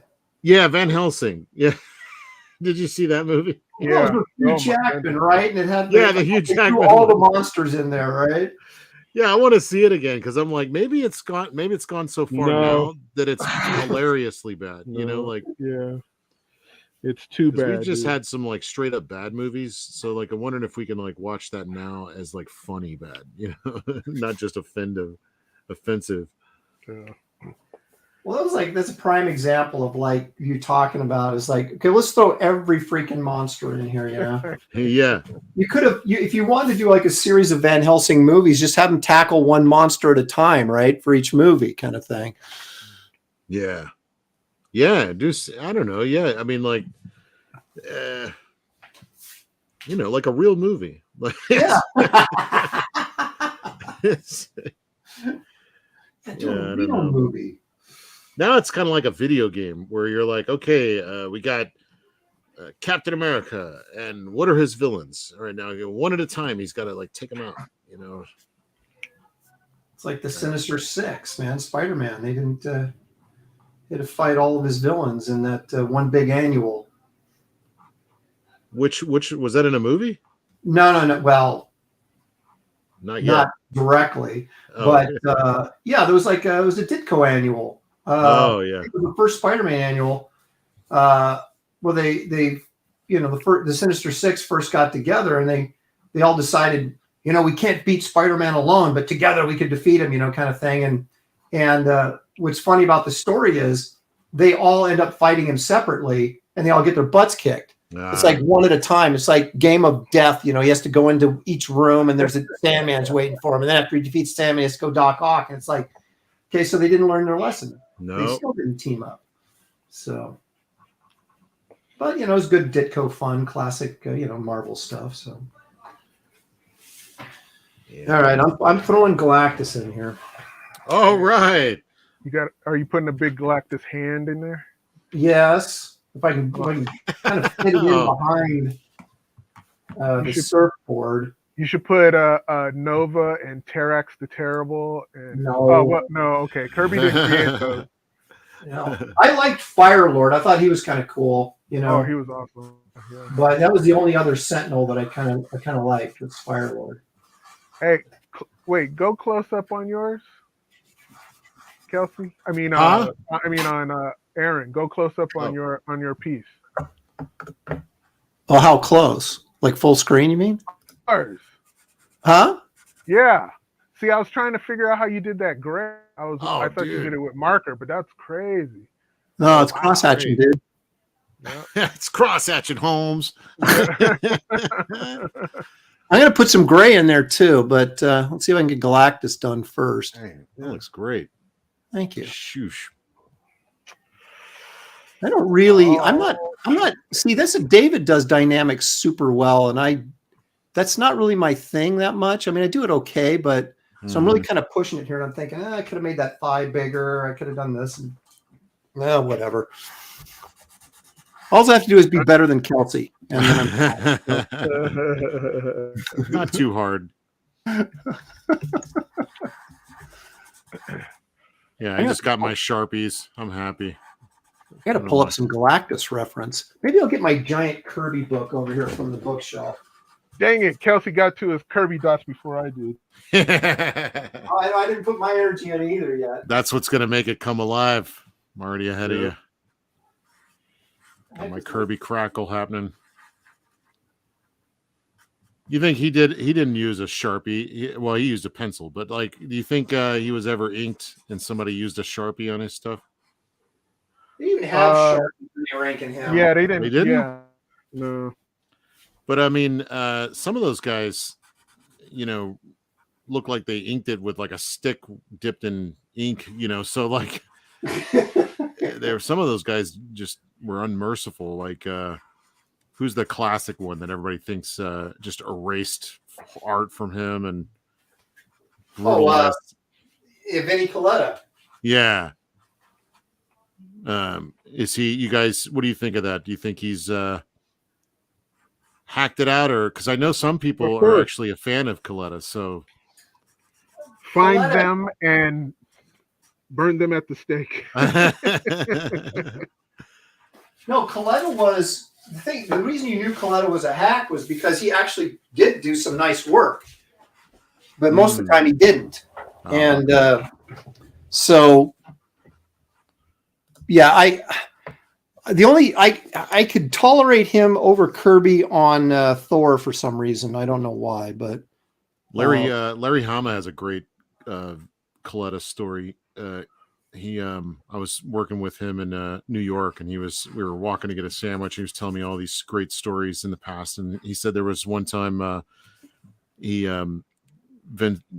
Vinny asked him out. He wanted to go to lunch, and he's like, "Yeah, I got my car downstairs." And he goes downstairs, and there's like this giant Cadillac convertible just sitting there. And then they drive over to like Little Italy, and he just parks right in front of this place, gets out, doesn't lock it, doesn't nothing. And young Larry Hama's like, are you going to lock your car? And he's like, nobody's going to steal that car in this neighborhood. No. Kind of alluding to his mob connections as the nobody's going to steal that car here. No. Do you guys have this book? No. David, you got that one? Yep. That's a good one. Yep. Yeah, I don't pull have my Galactus reference out of here. What's FF49, man? Look at that. Yeah. What's a must-have Kirby collection, art book collection story? Like, if you're like me, I don't have much. I got my New Gods. I want Mr. Miracle. I love that stuff. I love the Devil Dinosaur. But what's something that you're like, you gotta, if you really want to know Kirby, this is it.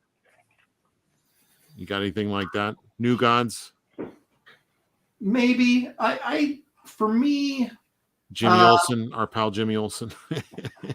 my guess would be probably FF, wouldn't it? I mean, if you really, because that was kind of Kirby's thing, He was on there for 100 issues. Oh wow! Oh gosh! No idea. Is that many? Yeah. That's great. Shelly Showtime's in the house. Hey, Shelly. Hi, Hey, all. Shelly. Hello. Hi. Oh, David! Oh. We're just sitting here drawing Skeksis from Oh. All right, and that's me out. Dark Crystal. I Oh, thought you were a big so fan. What? Oh, huge fan. Big, ginormous.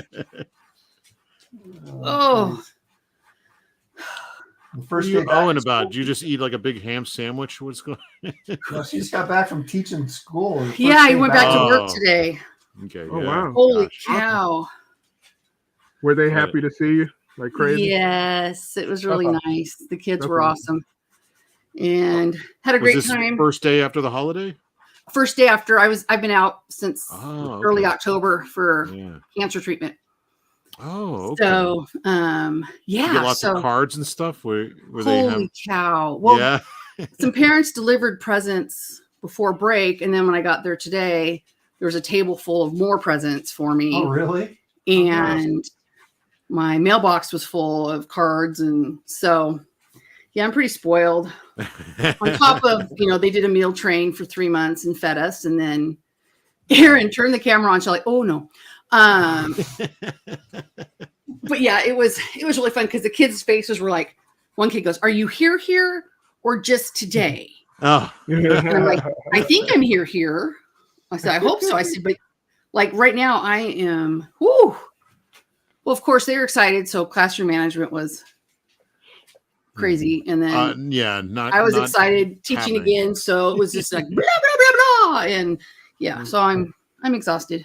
Those are always the best days, like first day of school, last day of Yes. school, some event that we get to kind of just talk and chat and not work. Yeah. Those are Well, that always was my like we favorite. did the first. Work. Well, I was going to go back on Tuesday, but walking was hard on Tuesday. So I let my sub, I think I deserve to be spoiled. I let them watch October Sky, which is a that's a great great physics. Yeah. What grade? I teach high school conceptual physics and AP physics. Nice. And so they watched October Sky, and then we got to finish today. But I started class was just like, well, what awesome things happened while I was gone? And they were like silent. And I go, seriously, you guys just couldn't do anything awesome because you missed me that bad, or what's the deal? So they finally were like, oh, and then I did this, and so yeah, it was fun. And then we had to do physics. But, so yeah, today I broke out the skateboard and we did momentum, and oh yeah, that's fun. need a calc tutor. Well, I can do first year calc, beginning calc. Start a I don't YouTube even know channel. what that is. That's So I'm reading the comments. So if you go to 40% Zed, there's a guy, Patrick jmt.com, and he does a YouTube channel as well, but it's Patrick just math tutorials, and I retaught myself calc so I could tutor, and I used his videos, and he talks like a normal person and uses paper and a Sharpie, nothing too fancy, and sounds like us. yeah, so I was like, it's just like this without the calculus. and he I used gets to know he a guy doesn't named use Zed. all the big words and things, but if you need help, I also tutor, but only for select. Well, I shouldn't say that while I'm going back to work, but yeah. The tracking says your birthday gift has arrived at your PO box. Just giving you a heads up. Oh my goodness, you're getting gifts too. Who? Sequential treasures. Yeah, you. Oh, It's your Talking birthday? to you. His birthday is in Saturday. 2 days. Yeah. Oh, well, happy birthday. Thank you. And I still won't be 60, thank God. So Knocking on the door. knock on the door, but I ain't there yet. So yes, I brought home remember that big bag they delivered? Another big bag like that. Oh, really? Now look at this. How many people realize that this is Kirby right here? Holla. Oh my goodness, look at these dogs. What's Kelsey doing? Is he I got wrestling? Is that a wiener dog? Yeah, I got a friend over and they brought their puppy. Look at that dog. Is it a wiener dog? It looks like a wiener dog. It's a wiener dog. He's eating my nose. Oh, that was our first dog. Smelly breath. Oh. Ooh, smelly breath. I don't want to interrupt the dog love fest, but I love that little Look at dog. this. Look I'm at glad- this. This is like the first drawing that Kirby did of Thor on that Journey into Mystery. That's the splash page. That's pretty nice. That's darn nice. Look at that. Oh wow. And it's good. I love that black placement, man. It's so perfect.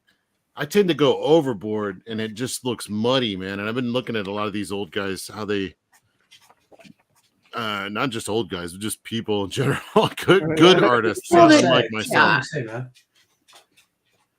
He likes looking at old guys. Well, that's a whole nother show. Yeah. All righty. All right, so I got some Galactus going on here. Feeling pretty good. Very nice. Very nice. Are you talking about your glutes? Are you talking about your glutes? Your glutes? I'm on my what?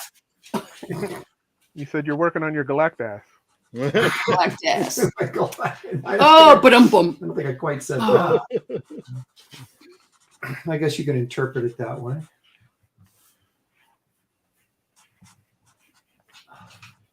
All right, gentlemen, we've got basically 30 minutes. Oh gosh, I gotta get the No coloring. pressure. See, all you cheaters got to use color to save yourselves.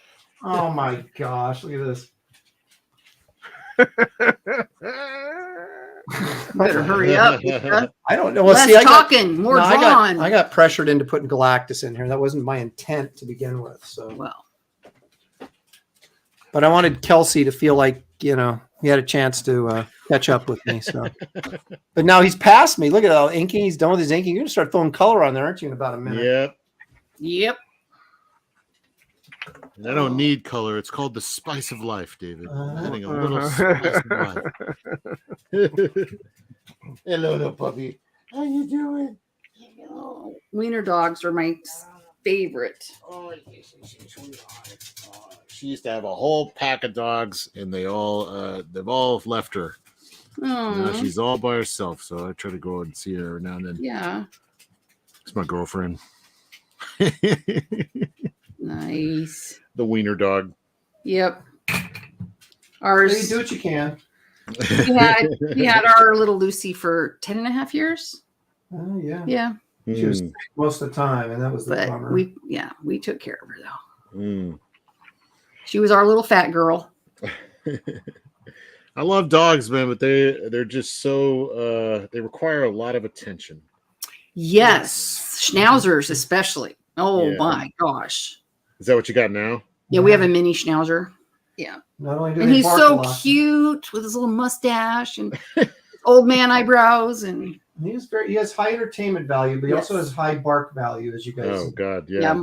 Yeah, it's a lot. That's bad during the day. That's the only problem with doing this afternoon live stream is because whenever there's deliveries in the neighborhood, look out. Or a big truck goes by, or. Oh, Dave, do we have any idea what you're doing at this point, or is He's drawing? Still a mystery. Were you talking to me? Yeah. Are you talking to me? I said, do we have any idea what you're drawing at this point, or is it still a mystery? You don't worry about that. He's covered it up even. It'll be kicking your butt shortly. Don't you worry. Don't you worry about that. I love that. Oh. Well, gentlemen in chat, really good to see you guys. I'm going to go put my jammies on. Excellent. Jammy jam. Oh. Well, next we see my body's going, what are you doing this morning? You're putting on real clothes. What? Makeup? What? We'll next. This is unacceptable. Time on Sunday at 5. Yeah. For the Aaron live show, so you don't want to miss that. Oh no.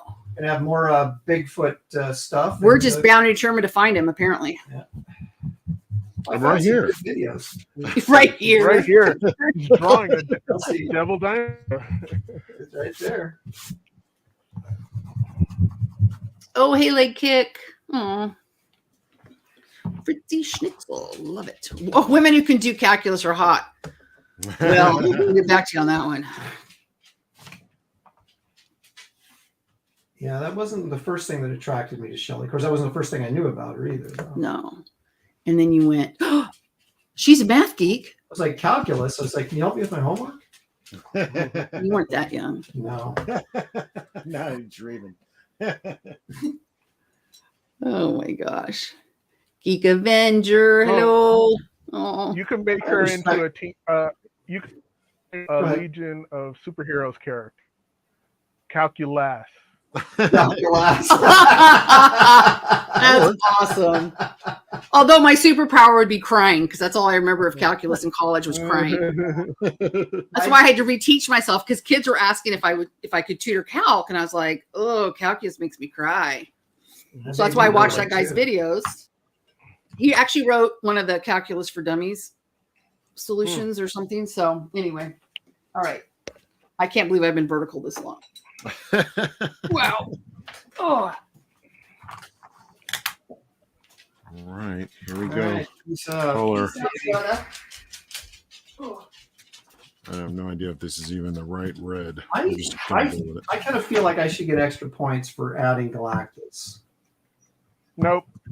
No? Well, I guess, Kelsey, you got two characters going on, so I can't really... Yeah, sort of. Yeah, really. One's a little monkey guy. Hey, darling. You sweetheart. So, did you actually read Devil Dinosaur? No. I don't actually read comics. Well, I just looked at the pictures. No, I was just kind of curious what the whole shtick was, because I remember when that came out, and I was like, this isn't really doing it for me. It's just I love the shapes and the color and I'm responding to it on like a very basic level. Little monkey guy riding on the back of a T-Rex. I mean, how much better can it get? Well, you can't get any better than that. No, that's pretty much all I require.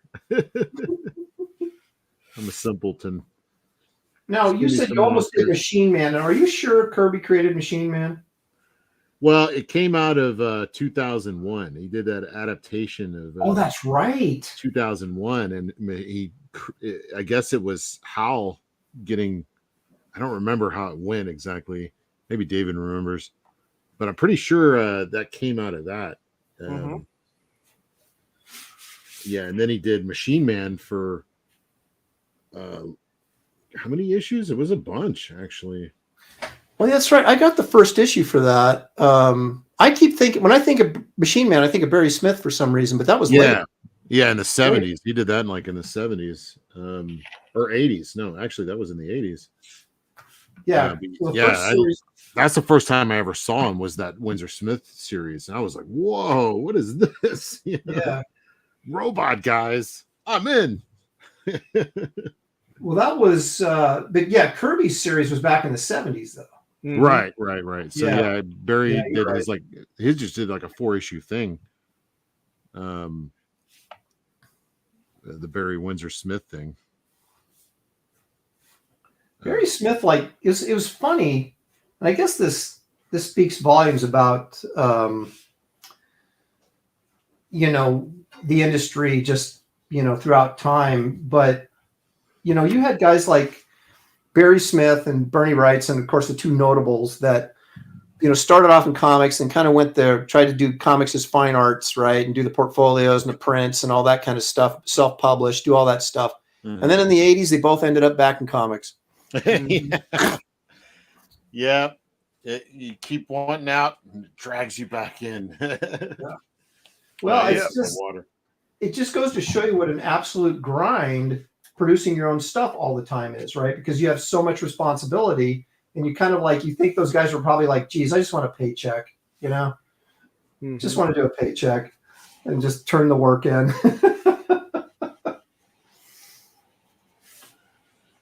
Yep.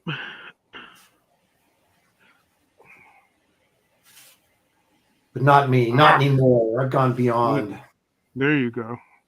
That's what I'm saying. To infinity and beyond. That's right. As I was packaging up shot glasses this morning, thinking, all I want to do is draw comics. And here I am packaging shot glasses. But then on the flip side, you go, these are my shot glasses, gosh darn it. This was my idea. Actually, it was Shelly's idea, but I'll take credit for it. You are a unit, so you can. That's right. Of course, I didn't see her packaging them up. It was me. She came up with the idea and then said, "Yeah, okay, you can package those up for me, will you?" Yeah. Get right on that. She said, "You got it right, Chief."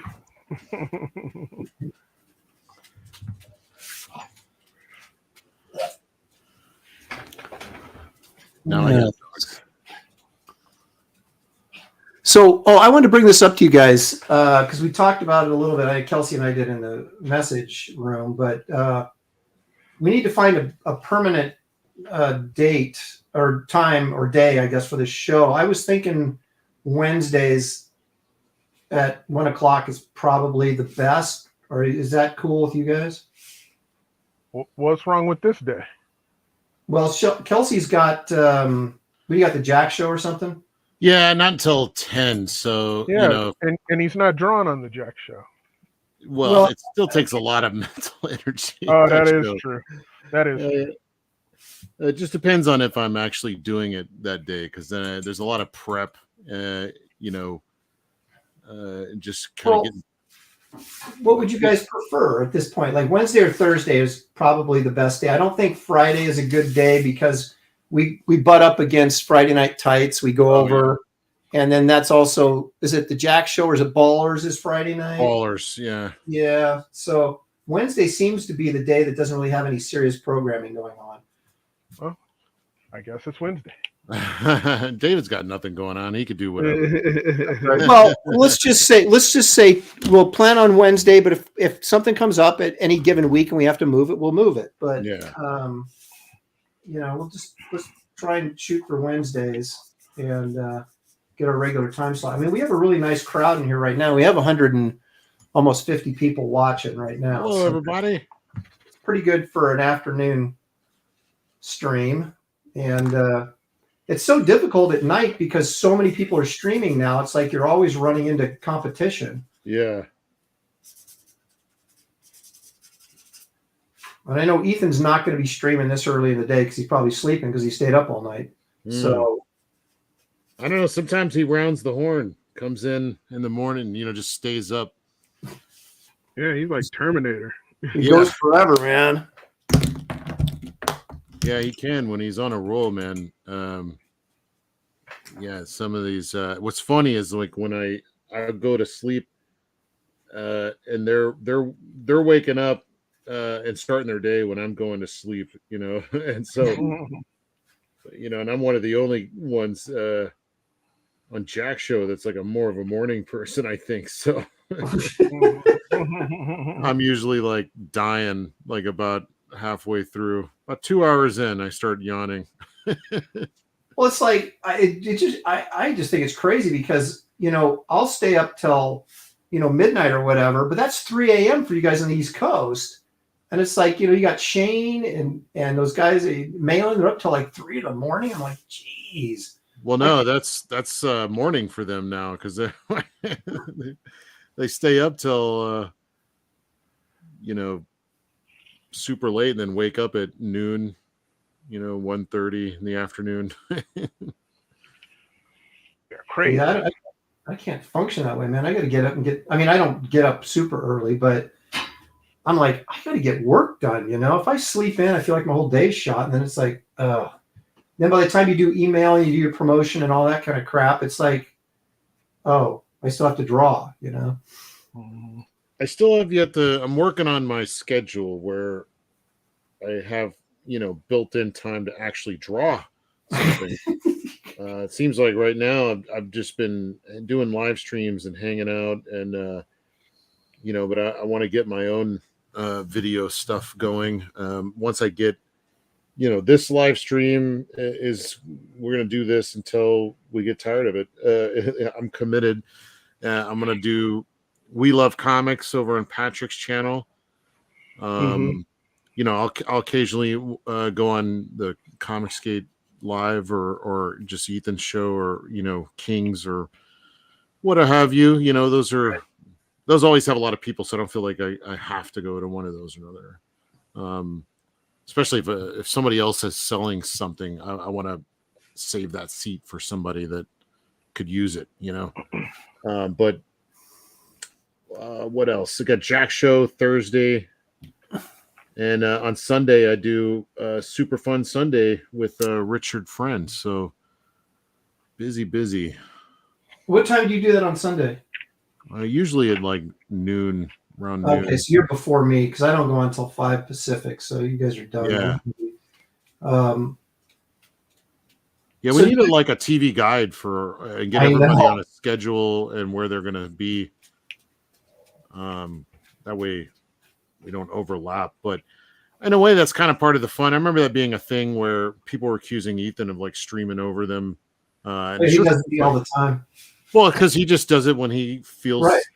the urge to, and I can understand that because like sometimes, I mean, I just don't feel it at 3:00 when I had this scheduled. You know, maybe I should.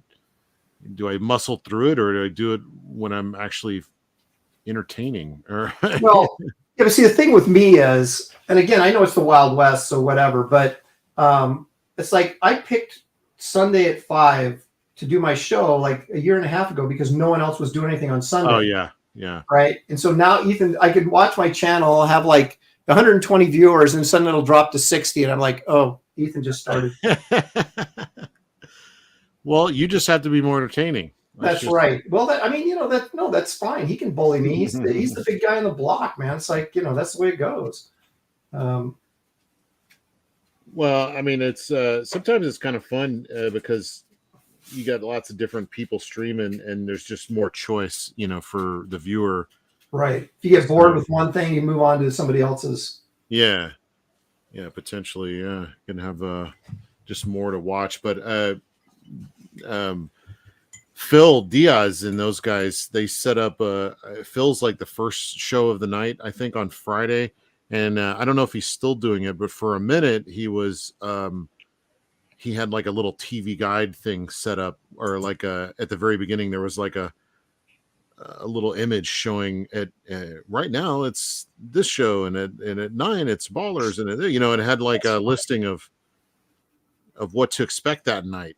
And I was like, man, that's great. Everybody on Friday night got together and like figured out a time slot thing, Right. I don't know if they're still doing that, but I thought that was great. I was like, God, this feels like real TV almost. Yeah. Well, how much, I mean, think about it, how much viewership YouTube gets. I mean, not just from like CGers or comic book people, but just in general. Yeah. This is like, I watch. this I don't watch TV anymore. Yeah, this is like become new programming is the stuff we're doing, Oh, yeah. Well, I mean, it's real. I think that's what people are into it for. It's not scripted. It's not manipulative, largely. Yeah. Largely. There's still certain manipulation going on. It's inevitable, but not in a negative way. Or like I've learned a lot of stuff. If I want to learn anything, people are like, "How did you learn photography?" YouTube. Yeah. Google, Yeah. How do you learn watercolor? Just doing it, but I go to Google and YouTube. How do I do a smooth transition of this and that? And then there's 20 people trying to show you how to do it. Right. How do you process the crap out of Galactus? Right here, man. Yeah. That's a lesson right there. You should like edit this out. Package your part up and sell it as a lesson. I keep thinking like doing Patreon and stuff, and it's like, God, it's just one more thing I got to manage, and it's like, because I do Tuesday night, do the professionals. We got this show now. I do Sunday night show with Shelly, and then once a month on Saturdays with James Feely, I do Comic Art Convo, where we just talk comic book stuff. Yeah. And it's like just managing that stuff and then trying to get your book done. Yeah.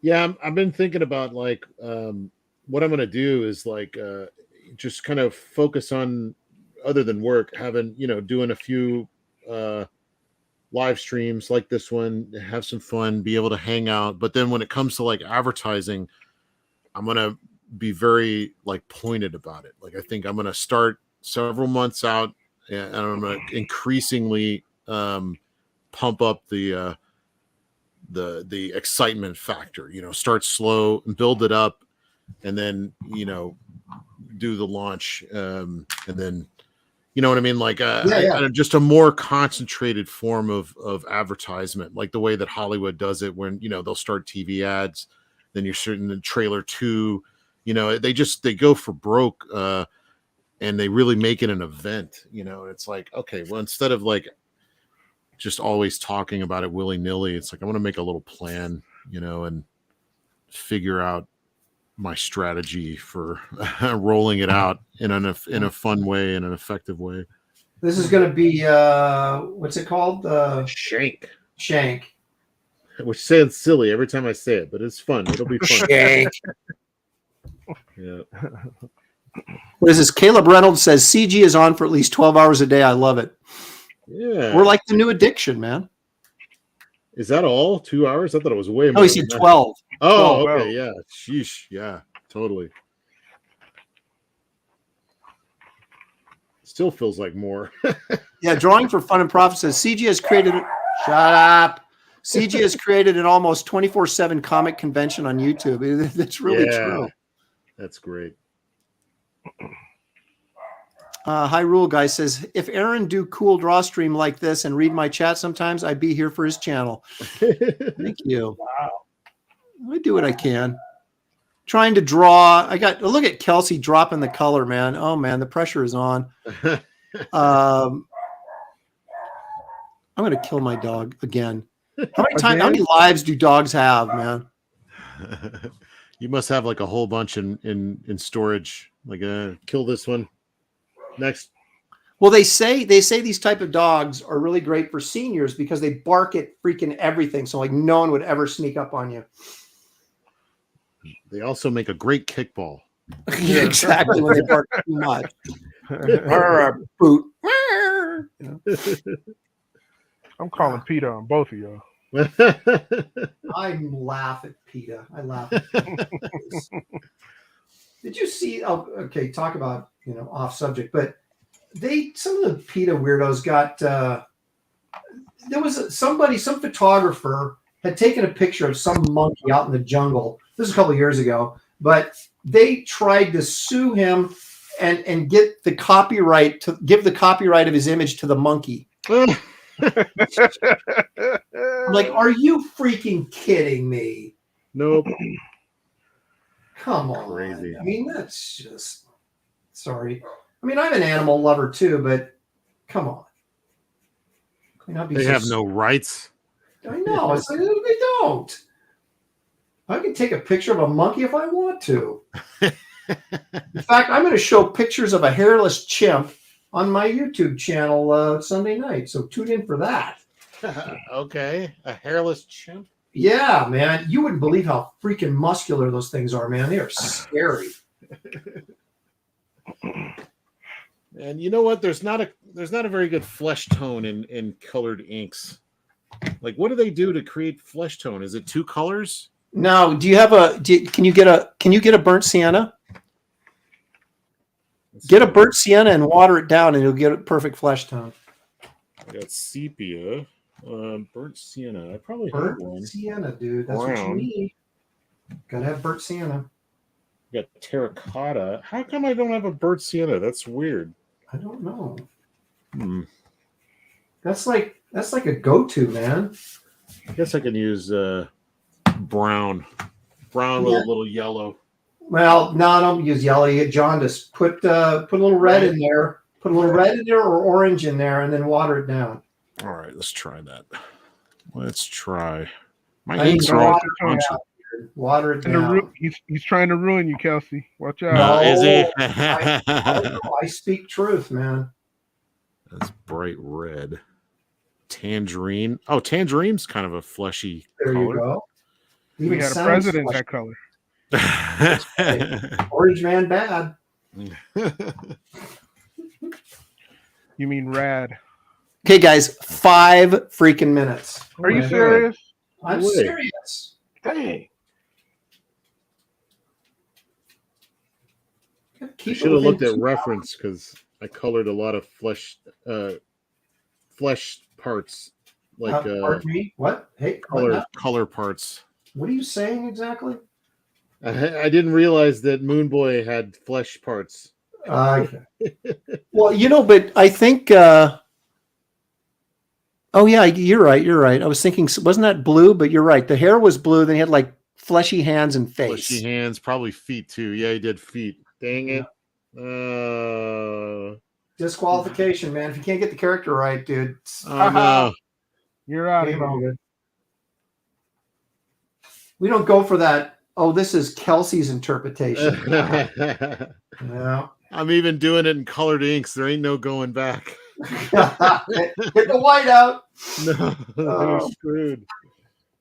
Oh no. Oh well. No one even knows. How many Moon Boy experts do you think are in the chat right now? At least one. Yeah. There's probably more than we would have expected, but we're all Moon Boy fans. All right, dude, I got to put some space in here, man. I'm running out of time. 3 minutes. Put an extra 10. There's a bonus 10 minutes. To put space. Well, I'd be cheating to give myself the advantage. That would be terrible. No, me too. No, David's looking for. Oh yeah. Oh, I see how it is. David wants the extra time. It's not me. On the other hand, everybody's giving me crap, but I'm going to be done here. Just right on time. You put the color in, dude. You put the color in, and that'll put you in at least third place. So you got to feel good about it. Wait a minute.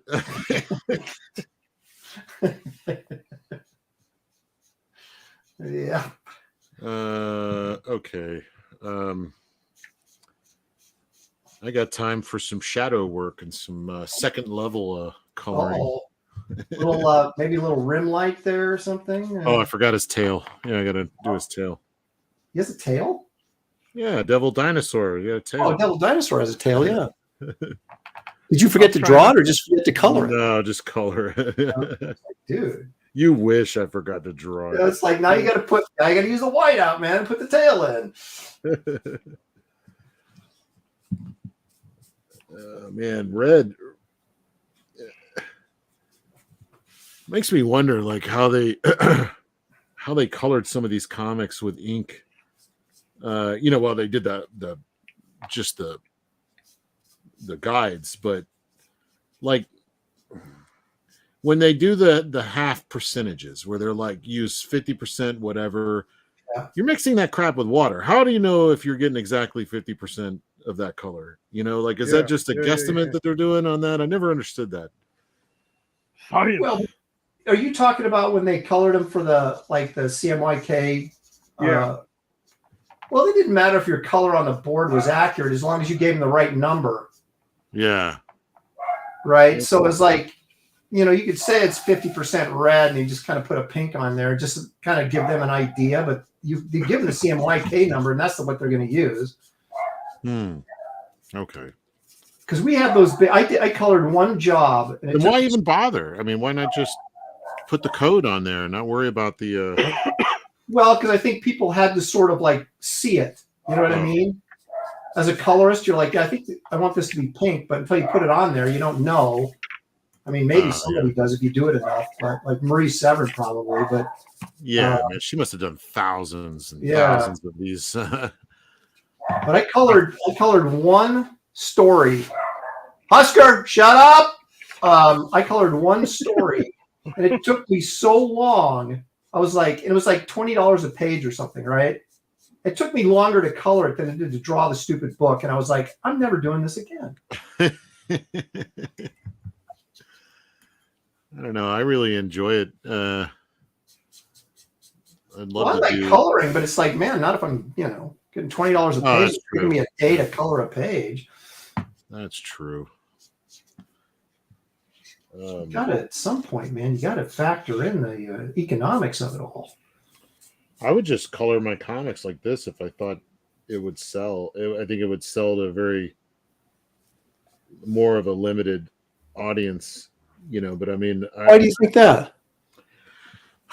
I don't know. There's probably I mean, old school comic fans, sure, they've seen it. They love this kind of stuff. Also, you got your group of people that really enjoy the hand-done stuff, or even like going anti-AI. So there's like this new enthusiasm for stuff done by hand. I'm seeing on Instagram, everything is posted with a pencil in the shot, so it was done with a pencil, and stuff like that. So I can see the benefit of that. People would like that, but we've created such a niche market, though, that I think, it's like if you wanted to do a treasury edition, for example, we could sell enough of them to make it worthwhile to do it, because there's enough nostalgia lovers in the, in the audience.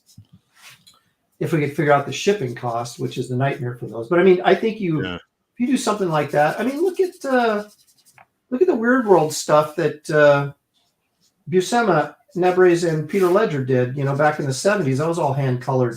Yeah. I love it. Stuff that was really, really cool. So I definitely think, you don't have to have a huge audience for it. You just have to have the right audience. And I think we do to do that. Like Buscema's watercolor on that one adaptation of well, he did it several times, but he actually did it as his own watercolor on, what was it? It was a Conan. Or no, it was Red Sonja, I think. Or no, not Red Sonja. What am I thinking of? Conan the Destroyer, I think.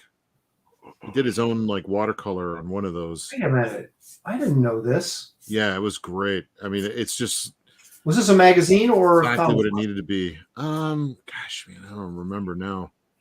Chat. Man, you're just giving me half information, dude. Don't give me half information. I want all the information. I lean on chat for the full skinny.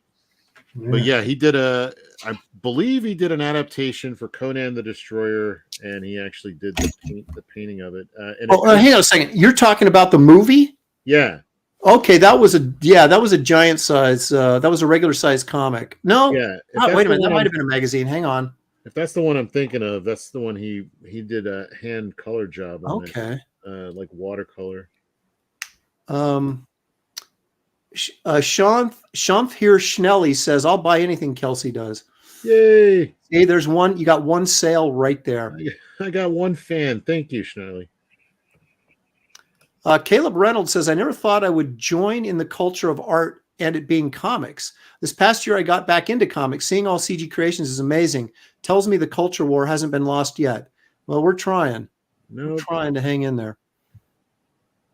No, and it'll never be lost, because, like, I mean, the whole idea of comics, just certain type of comics, but I mean, so much of that was gone the moment I became a professional. Like, it was already gone. What I grew up really wanting to do. I'm sure it's the same for all of us. Once you manage to break in, it's totally different than what you wanted to do. Yep. So yeah, this is a time where you can kind of get back to that, do a little bit of that thing you really wanted. Yeah, this It just has to be your own thing, not a, Right. I mean, it's a lot of work. I mean, don't lie. It's a lot of work, but it's rewarding work, I wouldn't rather do anything else. Yeah, at this point, it's like, spent, I don't know you guys, but I'm like, it was almost 30 years in mainstream comics, and it's like, and you kind of look back and you don't think about it when you're younger, but you start getting older and you start going, I got nothing to show for all these years I put in. Yeah. And it's like, if I'm going to do something, man, I better do it now. I was told a lot, do one for the man, but do one for yourself. Like, always do one for yourself. And I always kind of did. Like, I was always in the indies and tinkering around with this or that, but never really my own thing. So, still got time. I still could do it. I was always developing ideas, but I never did anything with them. All these, I got all these IPs and concepts. I'm like, okay, now I'm going to do something with them. Yeah. I love seeing Graham do it. You could tell he's it's almost like he's interested in movies more than comics, because his ideas are like little movies, little thrillers or little sci-fi epics. Or that's exactly what he's doing, and that's kind of the cool thing, because it's different, I like it. It's kind of neat getting to see, like, oh, this is what he wanted to do all these years. Well, he started off as a movie monster fan, became a comics fan. A lot of us started out the other way around, or maybe, both at the same time kind of thing, Yeah, I was movie and animation. Comics kind of came in. It started as like, wow, this is cool. And then it was like, maybe I could do this for a living, and then I got trapped. And then, I just wasn't making any money. But then somewhere along the line, I like truly fell in love with it. And I'm just like, I don't really see, I'm pretty much a lifer at this point. I don't see myself doing anything else. I'll tinker with animation and filmmaking and stuff as a hobby, but this is where it's at, man. I'm finally at that point where it's like, man, I'm kind of being able to draw the things that's in my head, sort of. So why stop now? Well, that's the thing, man. It's like I always wanted to get into, I wanted to become a painter and do like book covers and things like that. But yeah, it's like, there's nothing more satisfying. If you're a storyteller at heart, I mean, this is where you got to be, right? Where else are you going to do it? Well, what's interesting too is, like, I was talking about this the other day on with Narwhal. Actually, it's like I love storytelling. I love the art of comic making and telling that story. But faced with suddenly, now what do you? Now it's your show. Now you get to say whatever you want. What is it you want to say? It's your show. Go ahead, talk. It's yours. And I'm like, oh, what is it that I want to say? And do I have to say anything? But then when you start crafting the story, you realize, oh, well, there's got to be motivation behind this. And like, what is the motivation? Then you start thinking about it. Yeah. And it's like, I didn't know I had anything to say. And I didn't know if I was even going to be interesting or not. Am I just going to end up with Image comic style action romp with nothing real, no real heart behind it? But I'm happy to say I think I actually do. And it's not some preachy thing. It's just something that if you want to look deeper, it's there. Well, that's the thing. The older you get, the more you really have to say about life, just in general, because you've experienced it. And when I was in film school, that was one of the things they always just kind of make fun of us, because we were all, these 20-somethings, right, in film school, and we're trying to write these really important scripts and crap. And it's like, what life have I lived that I could even comment on, something that is worthwhile, and it does. It makes a huge difference. We may be older, but it's like those experiences. If you haven't, David and I talked about this. I think we made right about comic making, because that's our experience. Well, but if you haven't used up all your ideas, like say, Frank Miller in his 20s and 30s and did all these great things, it's like we're still like waiting for our opportunity to show everybody, oh yeah, I can do this, I can do that, because we've all been just working for the man. Yeah. Indeed. All right, guys, we are so over, but I'll let it go till, so we got 6 minutes. Then that puts us at 3:30 Pacific time. So 6 minutes, and I'm calling it. I'm about done as I can get. Now I'm just finessing. Yeah, I'm done. Okay. Yeah. David says you can quit now. He's done. Yeah, it's just you. We're waiting on you, Aaron, as always. Yeah. I got to put my Kirby crackle in, and then I'm done. I was going to grayscale this, but I did all that cross hatching, so I guess that's my grayscale.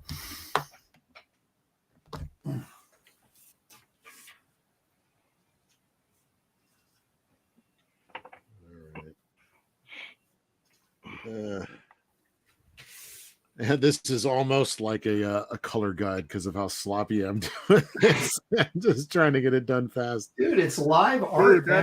The beauty of it. It's people dig, like sketchbook material or like loose stuff, Yeah.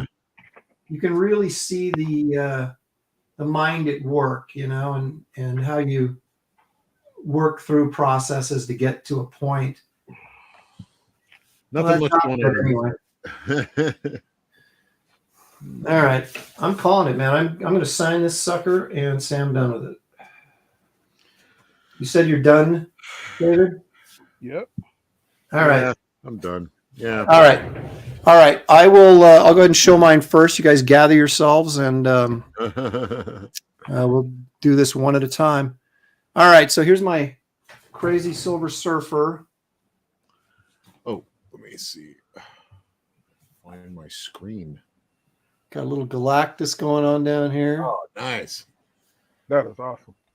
Thank you guys. Yeah, very cool. I didn't expect to get this elaborate, but there it is. You got a lot of energy going on in that. I think that this cross hatching is giving it more like energy, like intensity in it somehow. Yeah. Mm-hmm. Good Trying stuff. to get, like I said, trying to force that Kirby dynamic a little bit more than I usually do. And so anyway, they got using David's Presto Pro White pen to put the stars in there. He turned me on to. I am out of white. I need a Presto. I didn't get one of those. I need to get one. Oh, That's dude. the marker, right? The white marker? Yeah, it's like this. It's this thing right here. It's Oh, yeah. Okay. Yeah. take the cap off and just dot it, man. All right, so there you go. There's my Surfer and Galactus piece. Boy, we're going to have a heck of an auction, aren't we, when we do it? All righty. Let's switch over to David Williams. Oh, I was Oh, thinking of you course. just save him Look for at that. last. Save him for last. Okay, all right. We'll go to Kelsey. We don't know what he's got. Okay. Here's my devil dinosaur. Oh, look at that. Can I That's zoom awesome. No, that's about as far as I can zoom out. You got some serious Kirby crackle going on there. That is so Yeah. cool. Trying to get the Look at glare that. out of it. Yeah, you can see oh, is this close? Oh, okay, here we go. Oh, I just got busted for backdating my artwork. I put 2022 on there. I almost did it too. I almost did that too. Oh, man. All right. Yeah, So so are there you you go. using, are you using what, Dr. Martens or something? What are you using? Yeah, I was using or Bombay. Yeah, Doctor. Yep. That is Dr. Martin. Yeah. Look at That that. looks great. That is fabulous, Kelsey. That's cool, man. Thank you. Yeah, I wanted to get that Kirby intensity of color, so I had to break out the inks. Nice job. That really looks Thank you. nice. That's definitely third place today. I mean, not even close. I mean, no one, it's just you got it all by yourself. Ah, That's fantastic. That really is. at least I'm in the running. Bo Peasy says that dinosaur is dope. What is meant by Kirby crackle? Those are those black energy spots up there. Yeah. The trick is to use it as a negative where the Yeah. energy looks like it's crackling through the black, but Right. it ends up looking like just dots if you do it wrong. So, All right. like I me. do it wrong all the time. Exactly. Oh, that's really nice. Okay, Thank you. David, are you ready? Yeah. All right. Let's see what David's got. Oh, man. Mac. Dude. Full reveal of OMAC. Oh Why? my God. It's yet the camera can't even contain it. There's too much energy. There's a little Kirby crackle back there for you. Yeah. So why OMAC? Because he's a bro with the mo like me. Bro with the mo. Well, that's Yeah, really looking good. great. I think you're probably tied for third with that. I think that's So does Aaron, he wins first and secent. And That's yeah, right. I think. Well, you got to separate yourself sometimes. And let's see. Here, little guy. Mad respect to the panel. You guys are great, and the burning fire that CG needs. Oh yeah, we are burning all right. It's usually heartburn, but It's a slow smolder. We're old. Come on. Josh says Brohawk is awesome. Oh yeah. Well, now this. There may be some truth here. Sequential Treasure says Kelsey is the winner because he got the Kirby crackle in full effect. Hey, I went for broke. Yeah, Yeah. you did go. And actually, David, you got some Kirbyisms in there. I just noticed in your line work there. Absolutely. Yeah. I was gonna Nice. try that, but I didn't feel confident with my Kirby squiggles. David, of course, got the correct date, which I did not. It's 2023. Mine's timeless. I just don't date it. Drawing for fun and profit. Awesome Kirby homage, Dave. Welcome to the Iron Age of comics, says Past Master Dan. Where's the poll to vote? One slick dude wants to know. I'm the poll. I determine the winner. Aaron is the That's pole. hilarious. And once again, I've won. But Something's fishy here. no, see, it's not a competition. It's just a couple of friends getting together to. Not a competition that I keep winning. It's just that's right. I don't friends hanging out that I keep winning. That's right. Well, I don't want anything to officially say that I lose because then I can't feel good the rest of the day. So we'll keep it a mystery. Mark Pengrin says Aaron should automatically lose and be banned from next week's competition for the back dating. Oh, I'm gonna fix it. It's Nintendo, Nintendo, or it's not actually just an old piece he drug out. That's I wasn't right. watching. Hope somebody was watching him. Nintendo Ginger says David always bringing the heat. HR says great face, loves the face on OMAC there. That OMAC book, man, that first issue of OMAC, I remember opening it up as a kid and it freaked me out because it was like some chick, she was in a box in parts or something. Yeah, that's was like, what the? I was like, this is freaky. I love it. Look at that. Red Wizard says Aaron learned those tactics from Malin. Hey, winning is everything, right? No, Jason Moore, want to make sure you see this, but the Buscema book you're talking about, Kelsey, is called The Conan the Rogue. Oh, okay. Conan Yeah, the Rogue. I just ran across one recently, and I saw that he had colored it, and I was like, why? Because it was really well done. Kind of brown, but still good. Art Vandalay says technical tie, 3 10s. There you go. I guess we'll call it a tie this week. Okay. Uh-huh. We'll let you off the hooker, and you can Fritzy you can Schnitzel. tie with our second and third place. There you go. Fritzy Schnitzel says the Kirby Foo is strong with you 3. Yeah. Now see, Sean here Shelly says Dave looks full Kirby, and I will give him that. Yeah. Dave did capture the most Kirby-esque of all of us here. So That means I won. oh, look at Mike Miller's in the chat causing problems. He's actually putting up a poll. I'm not going to go look at it, Mike. I'm not going to do it. Yes, you are. No, I'm not. The poll is Mike was doing. You're a moth to a flame. Mike No, was I'm not doing gonna his do it. own, and he won actually. That's Yeah, exactly. Okay, guys, tremendous work. Wow. What a great show this is. I'm so glad all you guys joined us to do this. And I'll tell you what, here's the categories for next week. I'll post this on Monday. We'll get the poll. We'll shoot for Wednesday at 1:00. We're going to do, are you ready? Either Johnny Quest verse. Oh, interesting. Hanna-Barbera superhero verse. Oh. Or Hanna-Barbera humor verse, like Flintstones, Jetsons, Scooby-Doo, those things. So those will be our 3 categories. You guys will pick which one you want to see us do, and then we will then randomly pick characters from that universe to draw. And what I'm going to do is, at the end of the month, I'll take the second place ones that never got picked and put them in a poll to get a winner out of those. Second chance, yeah. Yeah, so we'll cover all bases. We're going to be doing like Lord of the Rings. We're going to do all sorts of stuff going down the road. So this is going to be a lot of fun, man. I love the Hanna-Barbera. Like, I'm definitely down. Actually, any of those would be a lot of fun to do. I like Grape Ape. Well, yeah. Well, Johnny Quest, you could do any of the monsters. You know, you could do any of the monsters from Johnny Quest, you know, or anything like that. So can do I love the superhero stuff from them, like the Galaxy Trio or the Space Ghost, Birdman, yeah, Frankenstein Jr., Mighty Mytor, yeah. I love Mytor. Are we all going to be fighting over Space Ghost? Like what? No, I got to. David's going to jump on that probably. Yeah. You don't want this smoke. Yeah. Well, hey, Johnny Quest could win that too. So yeah, there's you got Jade and all the monsters. My gosh, there's just and all the who's that big that fat Asian dude that had the Komodo dragons. I don't remember. Remember that episode?